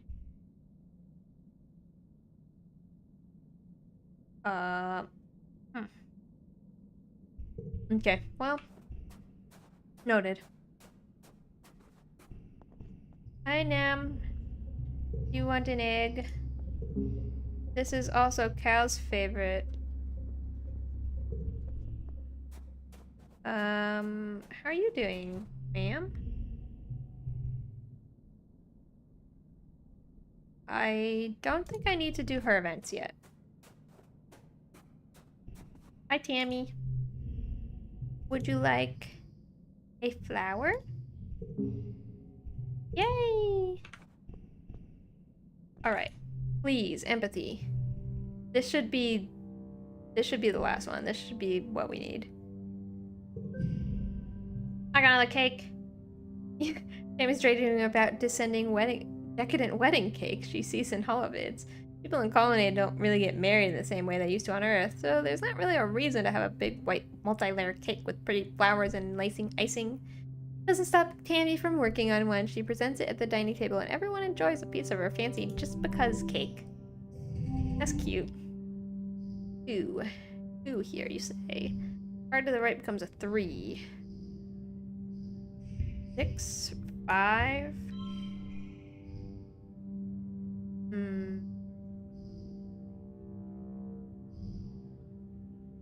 +1 to yellow challenge.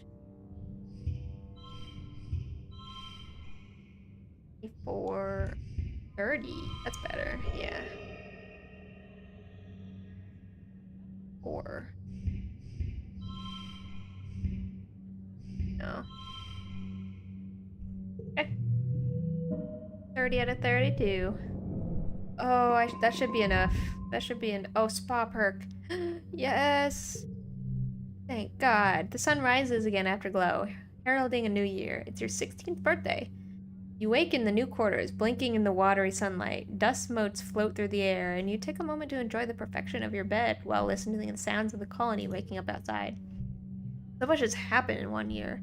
Just a few short months ago, you thought your life was over. Now it's better than ever. There's food, the colony's safe, you even have your own bedroom.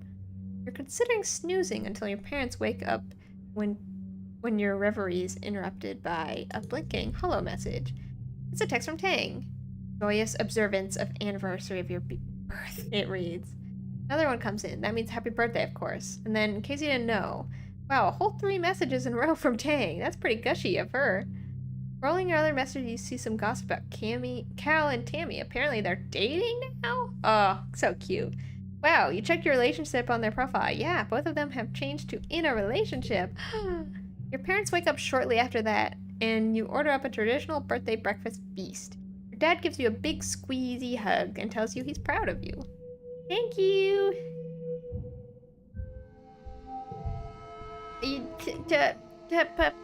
Pay to remove cars in the quarter spa? Yes, please, God. Hey, happy birthday! I got you this. Cake. I made it for you. No, it's mine. Your birthday. Yes, that's true. It is my birthday. Thank you. Alright, let me talk to everybody. It's nobody's birthdays this season, so that's not important. I will be giving Rex logs every possible opportunity.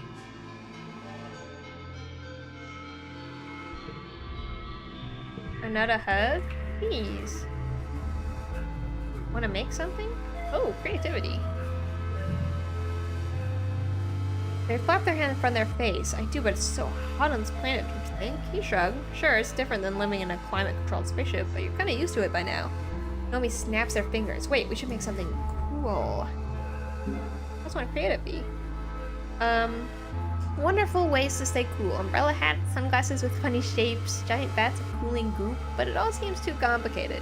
Eventually, you just end up doodling on some of Nomi's paper and folding the paper to make fans. Sometimes the best solution is the most simple. That's true. I have a present for you. It's a flower. OMG, thank you. You're welcome. Oh, wow. Another event. You find Nomi in the lounge, flanked by 2 hollow screens and doodling in a sketchbook with real paper. What's our friendship at? Curiosity. 1. Okay. One hollow screen is playing animated kids shows, while the other is a wall of text that looks like it might be a translation guide of some kind. Her attention moves between 3 easily. When they see you, they jump and quickly close their hollow screens, sitting up straight and clutching their sketchbook to their chest. Oh, hi! How you doing? Is that a different language? Well, yeah, it's better than the original language, but the subtitles don't tell the whole story either. I thought they were gonna bust me for jailbreaking my holopod. All the Helio kids have restrictions on what we can watch for how long, but you guys have so many more cartoons than we had. Like the first season of Turbo Hyperjet Transform. What? I love that show. Whoa, little exclamation point. What? Really? It's the best cartoon ever made. What else has schoolgirls who look like aircrafts from the waist down battling evil aliens while dealing with the stresses of high school life? Wow, that is very specific. You have to agree, you were pretty fond of the arc in the third season where Kamiya and Otaku disagreed about whether Haruka could truly be considered a hyperjet if she was part helicopter. Helio Media Archive only had seasons 2 through 9. Only 3 of the OVAs, Nomi says, puffing her cheeks out. I can't believe in the 4th OVA, Flight Captain Yumika gets captured by the aliens and brainwashed into thinking she's been an alien sleeper against the whole time. Oh, you haven't seen the first season? Oh my god. Spaceship Kids made me do it. You don't have to know everything about something you like in order to call yourself a fan. Just liking it with all your heart's good enough. That's true. What kind of aircraft would you be? Oh my god. Well, you see, all the cool aircrafts are already taken. It's a rude to be a double. Yeah, that's true. You gotta be a unique aircraft. Sometimes I draw myself, my character, as something weird, like a hot air balloon. I think, it'd be kind of cool if I was only a regular girl in turbo hyperjet girl jets. That was a fun event. I like that. Okay, let's go clear out some of my freaking cards. Good God. Please. It's not here. Where is it? Somewhere else. Unless it is here. Just silly. No, it's not here. Bye-bye. Not that one. If I go and talk to Cal, will he tell me about Tammy? No. Is it here? And the animals? No. Where is the freaking spa? Please, show me. Spa perk. In the quarters. Oh, okay. Spa? Yes. Oh man, I need to get rid of some of these cards. Alright, get rid of all the cards that are really terrible. Wow, 50 for each of these. That's expensive. Holy bejeebies. Okay, I want to get rid of the cards that are the worst. Cards to the right. No. +2. -1 to challenges. So, like, this card sucks. Get rid of it. Bye-bye. You suck. I hate you. All cards to the right become 1. This card sucks. Get rid of it.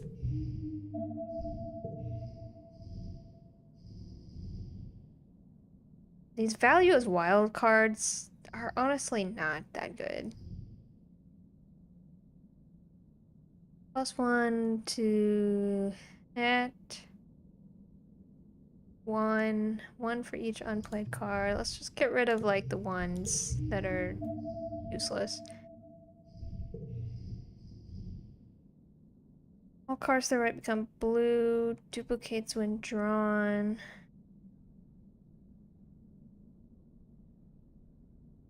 +1 for each gem.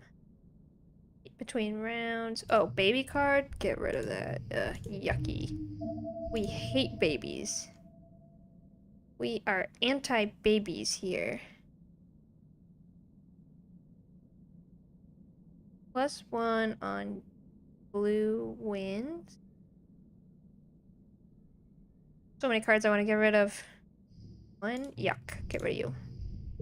Don't want that.